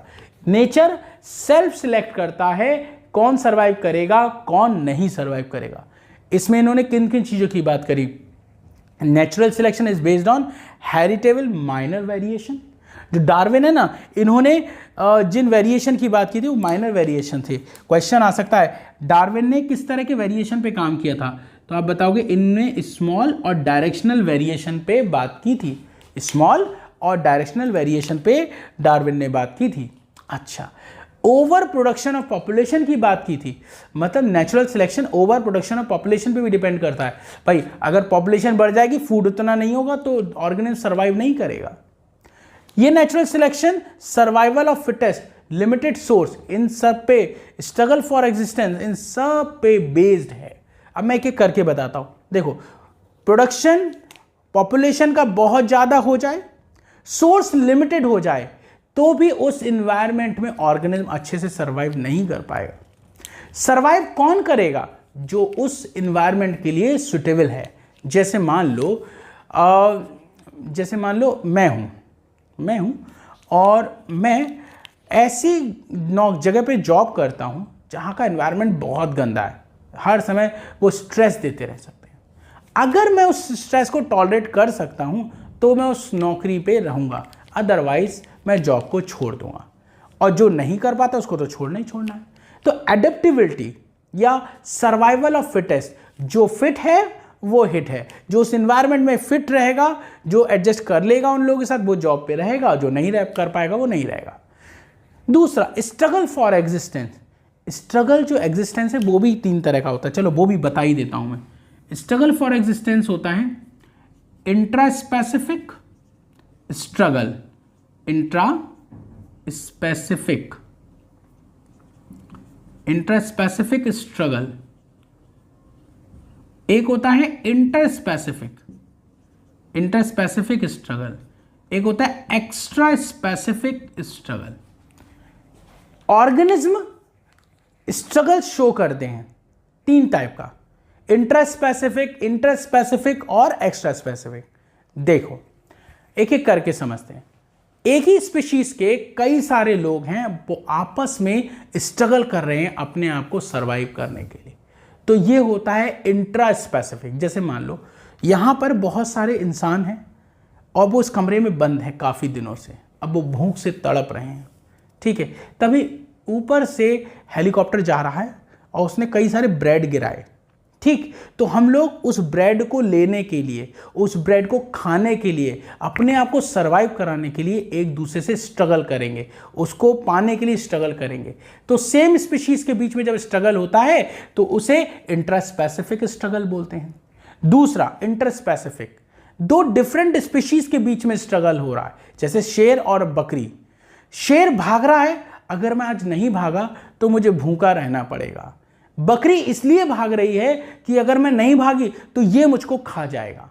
तो 2 डिफरेंट स्पीशीज के बीच में स्ट्रगल, इंटर स्पेसिफिक स्ट्रगल। एक ही स्पीशीज के बीच में स्ट्रगल तो इंट्रा स्पेसिफिक। और ऑर्गेनिज्म और उसके चारों तरफ के एनवायरनमेंट के बीच में जो स्ट्रगल होता है उसे बोलते हैं एक्स्ट्रा स्पेसिफिक स्ट्रगल, ठीक। तो आई होप आपको लैमार्किस डार्विन क्लियर हो गया होगा। अब हम आगे की तरफ बढ़ते हैं। तो चलिए बच्चों, अब हम लोग आगे बढ़ते हैं और बात करते हैं म्यूटेशन थ्योरी की। एक साइंटिस्ट थे जिनका नाम है ह्यूगो डिब्रीज, ठीक। जो ह्यूगो डिब्रीज नाम के एक साइंटिस्ट है, उनको कहा जाता है फादर ऑफ म्यूटेशन, या एक ऐसे व्यक्ति जिन्होंने म्यूटेशन को प्रपोज किया था। इन्होंने बताया था म्यूटेशन क्या है, सडन चेंज इन जीन। अगर जीन में अचानक से कोई चेंज आ जाए तो उसको हम क्या बोल देते हैं, म्यूटेशन। जैसे मैं एक एग्जांपल बताता हूं, रानी विक्टोरिया, उनसे पहले किसी को भी उनकी फैमिली में हीमोफीलिया नाम की बीमारी नहीं थी। पहली बार उनके अंदर हीमोफीलिया नाम की बीमारी देखी गई। मतलब उनकी जो जनरेशन आई, उस जनरेशन में सडनली जीन में कोई चेंज हो गया और उनके अंदर हीमोफीलिया बीमारी हो गई। तो म्यूटेशन एक सडन चेंज है, ठीक। और इनका मानना ये था जो ये इवोल्यूशन हुआ है ये भी म्यूटेशन की वजह से हुआ है, ना कि किसी स्लो चेंज या स्लो वेरिएशन की वजह से हुआ था। जैसे वो डार्विन थे ना, तो जो डार्विन थे वो कहते थे वेरिएशन स्लो होते हैं और उनकी वजह से इवोल्यूशन हुआ है। लेकिन जो ये थे क्या नाम है, ह्यूगो डिब्रीज, इन्होंने म्यूटेशन को एक्सप्लेन किया और बताया जो चेंज है इवोल्यूशन का वो म्यूटेशन की वजह से हुआ है, सडन चेंज इन जीन की वजह से हुआ है, ठीक। चलिए, अब इन्होंने अपने एक्सपेरिमेंट करे किस पे, इन्होंने अपना एक्सपेरिमेंट एक प्लांट पे किया जिसका नाम था इवनिंग प्राइमरोज या ओइनोथेरा लैमार्कियाना। यहाँ पे देखिए म्यूटेशन थ्योरी प्रपोज करने की ह्यूगो डिब्रीज ने, इन्होंने अपने एक्सपेरिमेंट किस पे किए, ओइनोथेरा लैमार्कियाना में, और इन्होंने बताया ये क्या है, सडन चेंज है जीन के अंदर। And he believe that evolution takes place through mutation not by minor variation. ये म्यूटेशन की वजह से होता है, कोई माइनर वेरिएशन की वजह से नहीं होता है। जो डार्विन के वेरिएशन थे वो कैसे थे, वो माइनर वेरिएशन थे, वो स्लो वेरिएशन थे, वो डायरेक्शनल थे, ठीक है। और इनका कहना ये था कि ग्रेजुअली वेरिएशन होते हैं, ग्रेजुअली चेंज होते हैं, तब जाके एवोल्यूशन होता है। लेकिन म्यूटेशन जो थ्योरी थी ह्यूगो डिब्रीज की, उसके अकॉर्डिंग इन्होंने म्यूटेशन वेरिएशन के बारे में बताया, ये सडन है, रैंडम है और डायरेक्शन लेस है। ये कुछ भी हो सकता है, पॉजिटिव भी हो सकता है, नेगेटिव भी हो सकता है, बेनिफिशियल भी हो सकता है और हार्मफुल भी हो सकता है। ठीक है, ये इनका कहना था। एक क्वेश्चन आता है, व्हाट इज साल्टेशन? ये सिंगल स्टेप म्यूटेशन है जो कि स्पेसिएशन क्रिएट कर सकता है। ये क्या है? सिंगल स्टेप लार्ज म्यूटेशन है जो कॉज कर सकता है स्पेसिएशन। स्पेसिएशन का मतलब क्या होता है?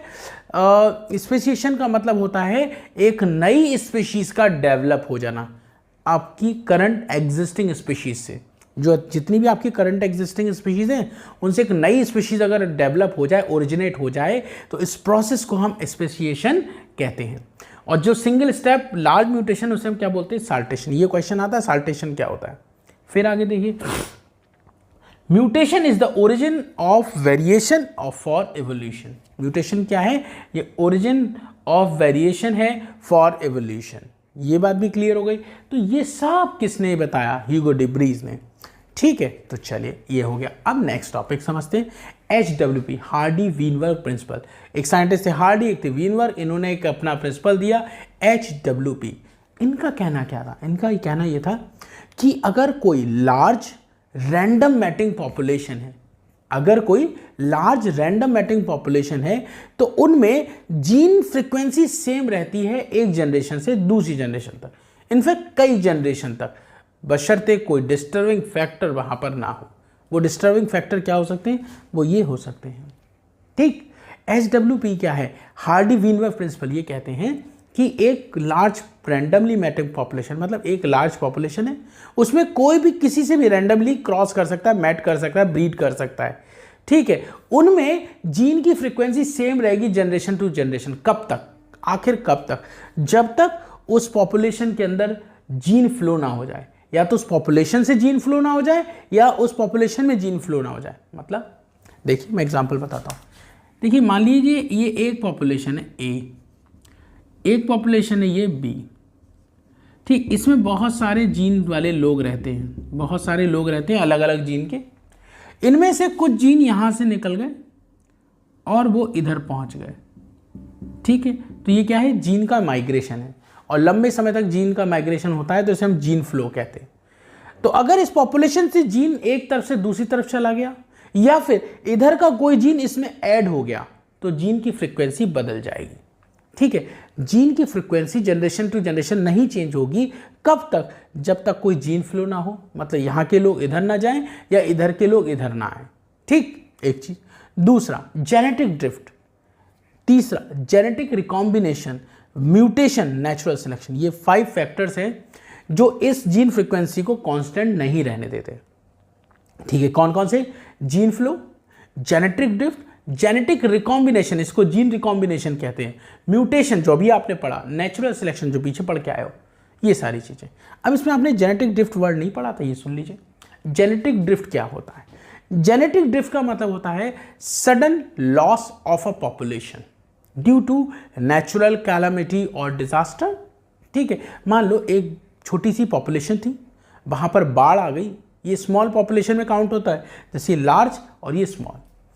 एक छोटी सी पॉपुलेशन थी, वहाँ बाढ़ आ गई या फ्लड आ गया, या फिर हम उसको बोले वहाँ ड्रॉथ हो गया, या हम कहें सूखा पड़ जाए, या कोई भी नेचुरल कैलामिटी हो, तो वहाँ के बहुत सारे लोग मर गए। तो वो जो सडन लॉस हुआ है उस पॉपुलेशन का, उसको जेनेटिक ड्रिफ्ट कहते हैं। ठीक है, और वहाँ से जो बचे कुछ लोग हैं वो कहीं दूसरी जगह जाके उनने एक नई पॉपुलेशन डेवलप कर ली जो पहले वाली पॉपुलेशन से डिफरेंट होगी। तो उन लोगों को वहां पर गए, एक नई पॉपुलेशन बनाई, उन्हें बोल दिया फाउंडर्स, और इस इफेक्ट को बोला फाउंडर्स इफेक्ट। फिर से सुनिए, एक छोटी सी पॉपुलेशन है, उसका सडन लॉस हो गया ड्यू टू नेचुरल कैलामिटी या डिजास्टर। बाढ़ आई, फ्लड आया, उसकी वजह से पॉपुलेशन खत्म हो गई। उसमें से जो थोड़े से लोग बचे उनको कहा जाएगा फाउंडर। क्यों? क्योंकि वो यहाँ से कहीं दूसरी जगह जाएंगे और एक नई पॉपुलेशन डेवलप करेंगे जो पुरानी वाली से डिफरेंट होगी। ठीक है, तो उनको बोल दिया फाउंडर, और नई पॉपुलेशन डेवलप कराने वाले इफेक्ट को बोलते हैं फाउंडर्स इफेक्ट। ठीक, ये भी क्लियर हो गया। जेनेटिक, अरे ये जीन रिकॉम्बिनेशन वही सेल डिवीजन में पढ़ा नहीं था कि एक क्रोमोसोम ये एक क्रोमोसोम ही इनके जीन एक्सचेंज हो गए।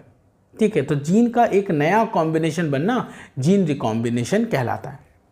म्यूटेशन अभी पढ़ा। Natural selection, nature self select करता है कौन सर्वाइव करेगा या नहीं। ये भी टाइप्स बताऊंगा, उससे पहले एक यहाँ पे चीज़ देख लेते हैं। HWP से क्वेश्चन बन जाता है, HWP में क्वेश्चन बन जाता है, कैसे बनेगा वो समझते हैं। इसका एक फॉर्मूला होता है p² + q² + 2pq = 1। ठीक, ये क्या है, a + b का होल स्क्वायर होता है ना, ऐसे ही p + q का होल स्क्वायर है। ये क्या है, p + q का होल स्क्वायर, हम इसको ऐसे लिख सकते हैं p + q का होल स्क्वायर। यही तो a + b + a² + b² + 2ab, यही तो पढ़ते हैं वही। तो ये फॉर्मूला है, इस फॉर्मूले को आपको याद रखना है, इस फॉर्मूले को आपको याद रखना है। अब ये फॉर्मूला क्या रिप्रेजेंट कर रहा है, एक लार्ज रैंडम मैटिंग पॉपुलेशन है, उसमें कितने टाइप की कैटेगरी हैं, देखिए मैं बताता हूँ। एक है p टाइप की कैटेगरी, एक है q टाइप की कैटेगरी। ठीक है, p² का मतलब है डोमिनेंट होमोजाइगस, q² का मतलब रिसेसिव होमोजाइगस, pq का मतलब है हेट्रोजाइगस होमोजाइगस। इसका वो सॉरी हेट्रोजाइगस पॉपुलेशन। ये बात आपको क्लियर नहीं हो रही होगी, मैं समझाता हूँ। देखिए मान लीजिए एक पॉपुलेशन है, उसमें 2 टाइप के एनिमल हैं, एक वो जिनकी स्किन ब्लैक है, एक जिनकी स्किन एक ब्लैक है और एक जिनकी स्किन आपकी वाइट है। ये 2 टाइप के एनिमल हैं। और ब्लैक को हम रिप्रेजेंट कर रहे हैं कैपिटल B, वाइट को हम रिप्रेजेंट कर रहे हैं स्मॉल b। ठीक है, और एक ऐसा एनिमल भी बन रहा है जो इनका हाइब्रिड है, कैपिटल B स्मॉल b। ठीक, तो जो कैपिटल B है ये हो गया। और मान लेते हैं 100 लोगों की पॉपुलेशन है, मान लेते हैं 100 लोगों की पॉपुलेशन है, तो उन 100 लोगों में से 60 लोग ये हैं, 40 लोग ये हैं। ठीक है, ये मान लेते हैं 60 लोग ये हैं और 20 लोग ये हैं, तो बचे हुए 20 लोग कैसे होंगे, इस टाइप के। ठीक, समझ में आ रही बात, या और थोड़ा आसान कर दूं, इसमें आपको इसे कर देता हूं 22, इसे कर देता हूं 18। ठीक, एक पॉपुलेशन है, उसमें 2 टाइप के लोग हैं, एक ब्लैक कलर वाले, एक वाइट कलर वाले। उनमें से जब क्रॉस होके कई सारे एनिमल बन रहे हैं तो एक और कैटेगरी देखने को मिल रही है जो कि इनका हाइब्रिड है। ठीक है, वो कैसे है, हाइब्रिड। तो ये हो गया डोमिनेंट कैरेक्टर, ये हो गया रिसेसिव कैरेक्टर, ये हो गया हाइब्रिड कैरेक्टर। तो ये जो 60 वैल्यू है ये किसको रिप्रेजेंट कर रही है, p² को। ये जो 22 वैल्यू है ये रिप्रेजेंट कर रही है q² को, और जो 18 है ये हेट्रोजाइगस को रिप्रेजेंट कर रही है। ठीक है, अगर मान लो वो दे दें 100 लोगों की एक पॉपुलेशन है, उसमें जो डोमिनेंट है वो है 60, ठीक है, और जो रिसेसिव है वो है 22, तो हाइब्रिड कितने होंगे या हेट्रोजाइगस पॉपुलेशन कितनी होगी, तो आप इसको कैलकुलेट करके यहाँ से निकाल सकते हैं। ठीक है, इस तरह के क्वेश्चन बनते हैं, ये परसेंटेज में भी आते हैं, पॉइंट्स में आते हैं। अगर आपको बेसिक समझ में आ गया तो आप क्वेश्चन सॉल्व कर लोगे। ठीक है मेरे बच्चों, अब आते हैं इस पे, natural selection. Nature self select करता है कौन सर्वाइव करेगा या नहीं, उसके बिहाफ पर 3 टाइप के नेचुरल सिलेक्शन है, एक डायरेक्शनल, एक स्टेबलाइजिंग और एक डिसरप्टिव। सबसे पहले हम बात करते हैं स्टेबलाइजिंग की, इसको एग्जांपल से समझते हैं। मान लो एक पॉपुलेशन है, उसमें 3 टाइप के लोग हैं, टॉल, डॉर्फ और मीडियम एवरेज हाइट के लोग। ठीक, अगर उस पॉपुलेशन में केवल ग्रो कर रहे हैं टॉल वाले, ठीक, तो क्या होगा, केवल ग्रो कर रहे हैं डॉर्फ वाले या केवल ग्रो कर रहे हैं एवरेज वाले, तो उसके बेस पर ये 3 टाइप के नेचुरल सिलेक्शन बनाए। जैसे स्टेबलाइजिंग, ये कहता है मीन वैल्यू इंक्रीज होगी या मीन कैरेक्टर इंक्रीज होगा। मीन का मतलब होता है एवरेज, तो ना तो टॉल की पॉपुलेशन बढ़ रही है ना ही जो डॉर्फ है उनकी पॉपुलेशन बढ़ रही है। किसकी बढ़ रही है, जो एवरेज हाइट के लोग हैं। ठीक, तो एवरेज वैल्यू बढ़ रही है या मीन वैल्यू बढ़ रही है तो उसको हम बोलेंगे स्टेबलाइजिंग। और अगर कोई वन एक्सट्रीम ग्रो कर रही है, चाहे वो डॉर्फ की एक्सट्रीम हो चाहे वो टॉल की एक्सट्रीम हो, अगर टॉल ग्रो कर रहा है तो, या फिर डॉर्फ ग्रो कर रहा है तो, एक ही अगर एक्सट्रीम ग्रो कर रही है तो इसे बोलेंगे डायरेक्शनल। और अगर दोनों एक्सट्रीम ग्रो कर रही हैं, टॉल भी ग्रो कर रही है डॉर्फ भी ग्रो कर रही है, लेकिन एवरेज वैल्यू के लोग जो है वो ग्रो नहीं कर पा रहे हैं, तो उसे हम बोलेंगे डिसरप्टिव। ठीक, और डिसरप्टिव इसका अपोजिट हो रहा है। देखो यहाँ पे मीन वैल्यू बढ़ रही है, ना लोअर वैल्यू बढ़ रही है, ना लोअर एक्सट्रीम बढ़ रही है, ना हायर एक्सट्रीम बढ़ रही है। यहाँ पे लोअर और हायर दोनों एक्सट्रीम बढ़ रही हैं, लेकिन मीन वैल्यू नहीं बढ़ रही है। तो डिसरप्टिव आपके स्टेबलाइजिंग का अपोजिट होता है, एक चीज। दूसरी बात क्या बोला, डिसरप्टिव स्टेबलाइजिंग का अपोजिट होता है। इसमें सिर्फ मीन वैल्यू बढ़ती है, इसमें दोनों एक्सट्रीम बढ़ती हैं, इसमें कोई एक एक्सट्रीम बढ़ती है, इसीलिए क्या बोलेंगे, डायरेक्शनल। ठीक है, ये बात समझ में आ गई।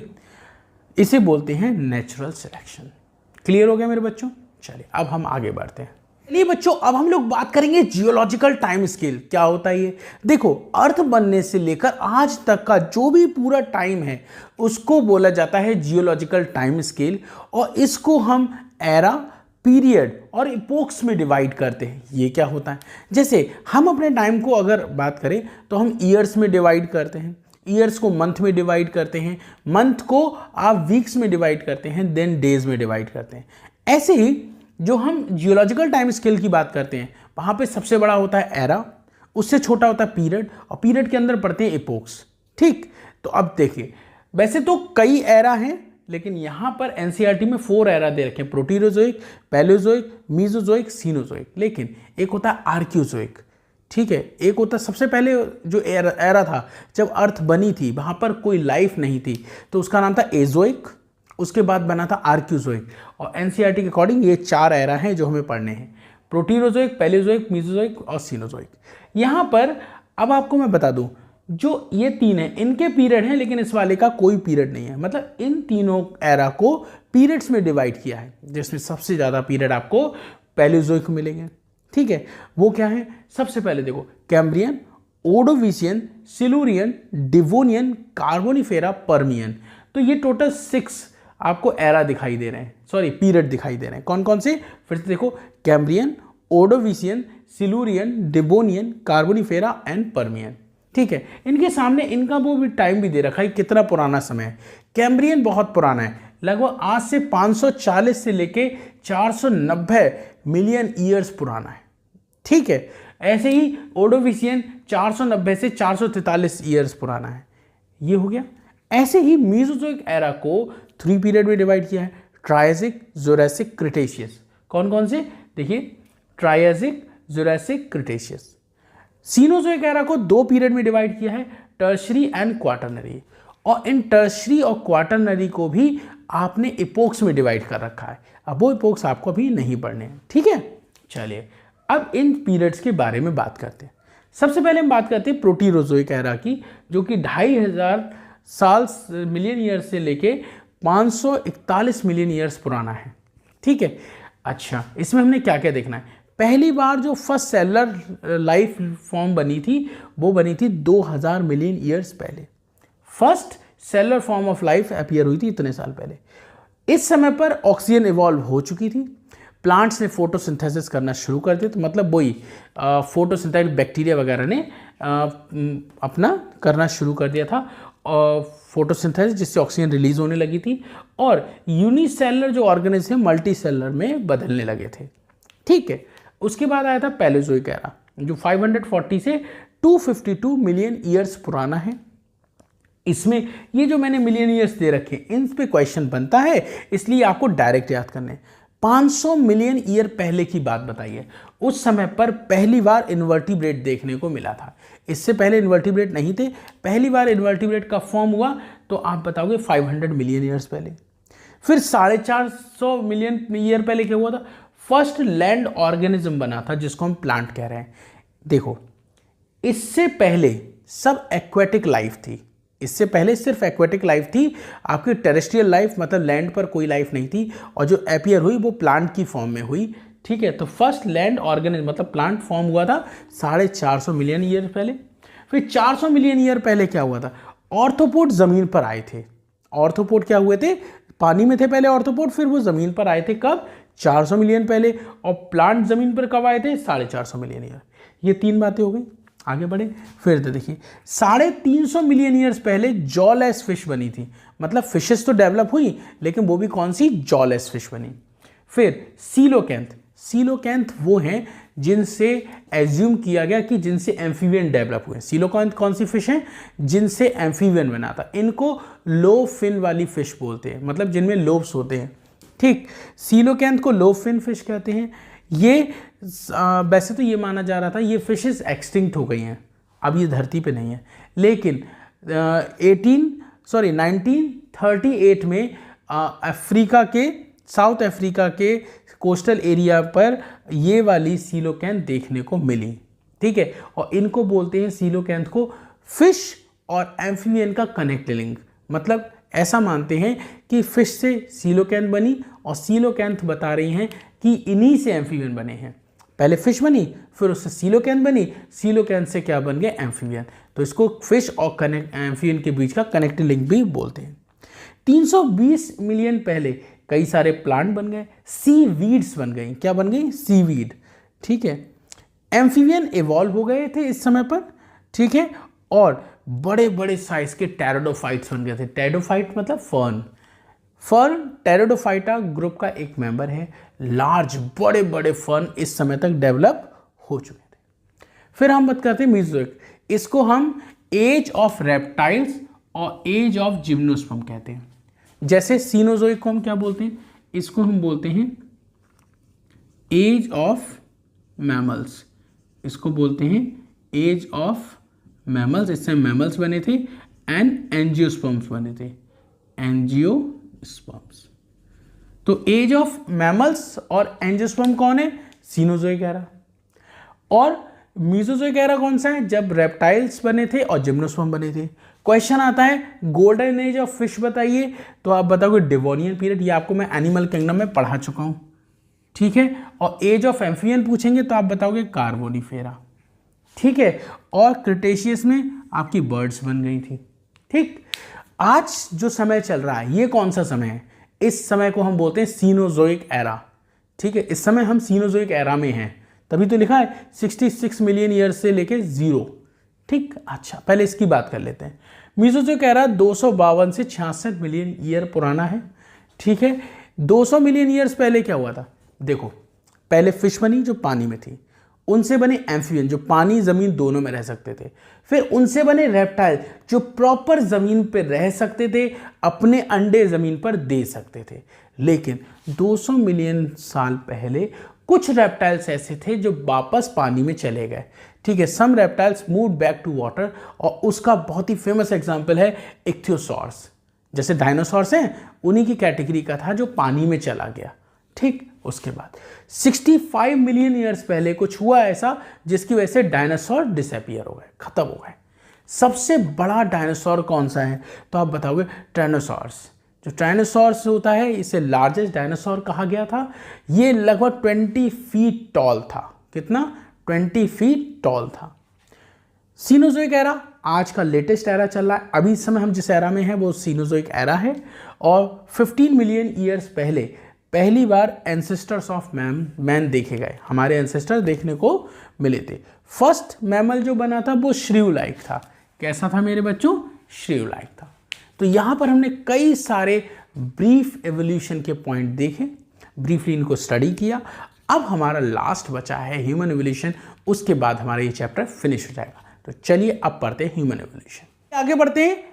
एवोल्यूशन ऑफ मैन में हम क्या देखेंगे, देखिए इसमें कई सारे नाम पढ़ने को मिलेंगे, जैसे Dryopithecus, Ramapithecus, Australopithecus, Homo habilis, होमो इरेक्टस, इस तरह से बहुत सारे नाम सुनने को मिलेंगे। यहाँ पे एक सीक्वेंस है, पहले कौन बना, उसके बाद कौन उससे इवॉल्व हुआ, फिर कौन बना। अगर हम बात करें, देखो सबसे पहले हमें देखने को मिले ड्रायोपिथिकस। लगभग 15 मिलियन ईयर्स पहले मैन के एंसेस्टर देखने को मिल गए थे। इनकी खास बात समझिए, पहले ड्रायोपिथिकस मिला, फिर रामापिथिकस, ये अभी भी एग्जिस्ट कर रहे हैं। ठीक है, तो ड्रायोपिथिकस मोर एप लाइक है और Ramapithecus more man like. Question आता है इनमें से कौन एप की तरह ज़्यादा है और कौन मैन की तरह ज़्यादा है। तो पहले ड्रायोपिथिकस बने थे जो मोर एप लाइक थे, फिर रामापिथिकस बने जो मैन की तरह ज़्यादा होते हैं। ठीक, दूसरा इसकी बात करते हैं 15 मिलियन ईयर्स पहले है, और इसको आपको मैन और एप दोनों का कॉमन एंसेस्टर बोला जाता है। किसको, ड्रायोपिथिकस को। और ये चारों पैर, वैसे तो ये और ये दोनों ही अपने चारों पैरों पर चलते थे। ठीक है, बात समझ पा रहे हो मेरी। ड्रायोपिथिकस पहले बना, फिर रामापिथिकस बना, वो मोर एप लाइक, ये more man like. 15 million years पहले बना, और ये मैन और एप दोनों का कॉमन एंसेस्टर है, और दोनों ही चार पैरों पर चलते हैं। फिर आए ऑस्ट्रेलोपिथिकस, लगभग 3 से 4 मिलियन ईयर्स पुराने हैं ये, और ये मैन लाइक प्राइमेट्स कहलाते हैं। इनको क्या बोलते हैं? Man like primates. ये सीधे चलते हैं, वो बात अलग है, जब उठेंगे तो झुके के रहते हैं, ऐसे करके रहते हैं झुके झुके से, लेकिन जब चलते हैं तो सीधे होके चलते हैं, ठीक है, और 2 पैरों पे चलते हैं, 2 पैरों पे चलते हैं, चारों पे नहीं चलते। ये कहाँ रहते थे? ये ईस्टर्न अफ्रीका में इनके फॉसिल्स देखने को मिले, ठीक है। उसके बाद ये वेपन स्टोन के बनाते थे और उससे हंटिंग करते थे, लेकिन खाते फ्रूट्स थे। हंटिंग करते थे एज अ गेम, शौकिया तौर पे अपना टाइम पास करने के लिए। इनकी क्रेनियल कैपेसिटी दे रखी है एनसीईआरटी में, याद रखनी होगी आपको, 500 सीसी होती है। उसके बाद होमो हैबिलिस बने, फिर होमो इरेक्टस बने। होमो हैबिलिस की 650 से 800 है, और ये भी आपके मीट नहीं खाते थे, ठीक है। ये फ्रूट्स खा रहे, ये भी आपके फ्रूट्स ही खा रहे, मीट नहीं खा रहे। उसके बाद होमो इरेक्टस। होमो इरेक्टस की 3 कैटेगरी हैं, जावा मैन, पेकिंग मैन, हैडलवर्ग। फिर से सुनिए, जावा मैन, पेकिंग मैन, हैडलवर्ग, ये इसी के एग्जाम्पल्स हैं। सबसे इंपॉर्टेंट है होमो इरेक्टस, और इसकी क्रेनियल कैपेसिटी आपको पता होनी चाहिए 900 सीसी, इसकी पूछी जाती है। इसके अलावा यहाँ पर 1400 सीसी लिखा है, यहाँ पे कहाँ लिखा है? ये लिखा है, देखिए, ये भी पूछी जाती है, और ये 900 सीसी भी आपसे पूछी जाती है, इसलिए ध्यान रखेंगे, ठीक। ये डिस्कवर हुए थे इनके फॉसिल 1891 में इन जावा। इनकी क्रेनियल कैपेसिटी 900 सीसी थी, और ये मीट खाते थे। ये क्या खाते थे? मीट। मीट लिख देता हूँ, उसको सही कर देता हूँ, ठीक है। उसके बाद इधर बात कर लेते हैं, होमो सेपियंस निएंडरथैलिस, इसको निएंडरथैल मैन कहते हैं। फिर होमो सेपियंस फॉसिलिस, इसको क्रोमैग्नन मैन बोलते हैं। फिर है होमो सेपियंस सैपियंस, जो हम लोग हैं, मॉडर्न मैन, ठीक है ना। पहले निएंडरथैल की बात करते हैं, लगभग 1 लाख साल से 40,000 साल पुराने हैं ये लगभग, इसका टाइम पीरियड तो नहीं रखा, लेकिन ये भी इसके बाद के ही हैं, इसके साथ के ही समझ लीजिए। और ये हैं लगभग 75,000 से 10,000 ईयर पहले बन गए थे, मतलब हम लोग लगभग इतना पुराने हैं हम लोग। अच्छा, इसकी बात करते हैं, निएंडरथैल मैन की क्रेनियल कैपेसिटी 1400 सीसी आपको याद रखनी है। इनकी 1650 होती है, इसकी 1600 सीसी होती है, ये याद रखना है आपको। ये कहाँ मिले थे? ये ईस्ट अफ्रीका और central Africa, sorry Asia, east Asia और सेंट्रल एशिया में देखे गए। ये क्या करते थे? जानवरों की खाल ओढ़ लेते थे, मतलब हम जैसे कपड़े पहने हुए हैं, ये कपड़ों की तरह जानवरों की खाल पहनते थे। तो लिखा है use hides to protect their bodies. और जब लोग इनके यहाँ मरने लगे तो इनमें दफनाने का कार्यक्रम भी शुरू हो गया। इससे पहले तो नहीं होता था, लेकिन इनके जब ये बन गए तो इन्होंने मरने के बाद व्यक्ति को ज़मीन में दफनाना शुरू किया, मतलब बड़ी डेड बॉडीज़। उसके बाद इनकी बताई दी मैंने आपको, होमोसेपियंस जो हम मॉडर्न हैं 1600 हमारी वो हो गई। इसके अलावा ये कुछ टर्म्स जो आपको पता होने चाहिए।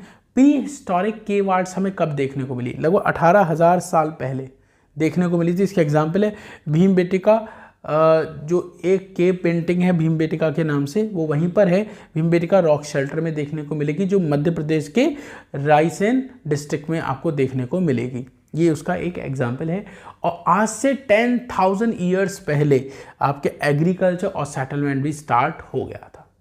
तो यहाँ पर हमने क्या क्या देख लिया, आपको सीक्वेंस आपको पता होना चाहिए। ड्रायोपिथिकस बना, फिर रामापिथिकस, ऑस्ट्रेलोपिथिकस, फिर बना होमो हैबिलिस, देन इरेक्टस, उसके बाद निएंडरथैल मैन, क्रो-मैग्नन मैन, और फिर मॉडर्न मैन। तो यहाँ पर हमारा ये चैप्टर फिनिश होता है। इसके आगे हम नेक्स्ट चैप्टर नेक्स्ट वीडियोस देखेंगे। Till then thank you so much बच्चों, bye bye, take care, have a nice day.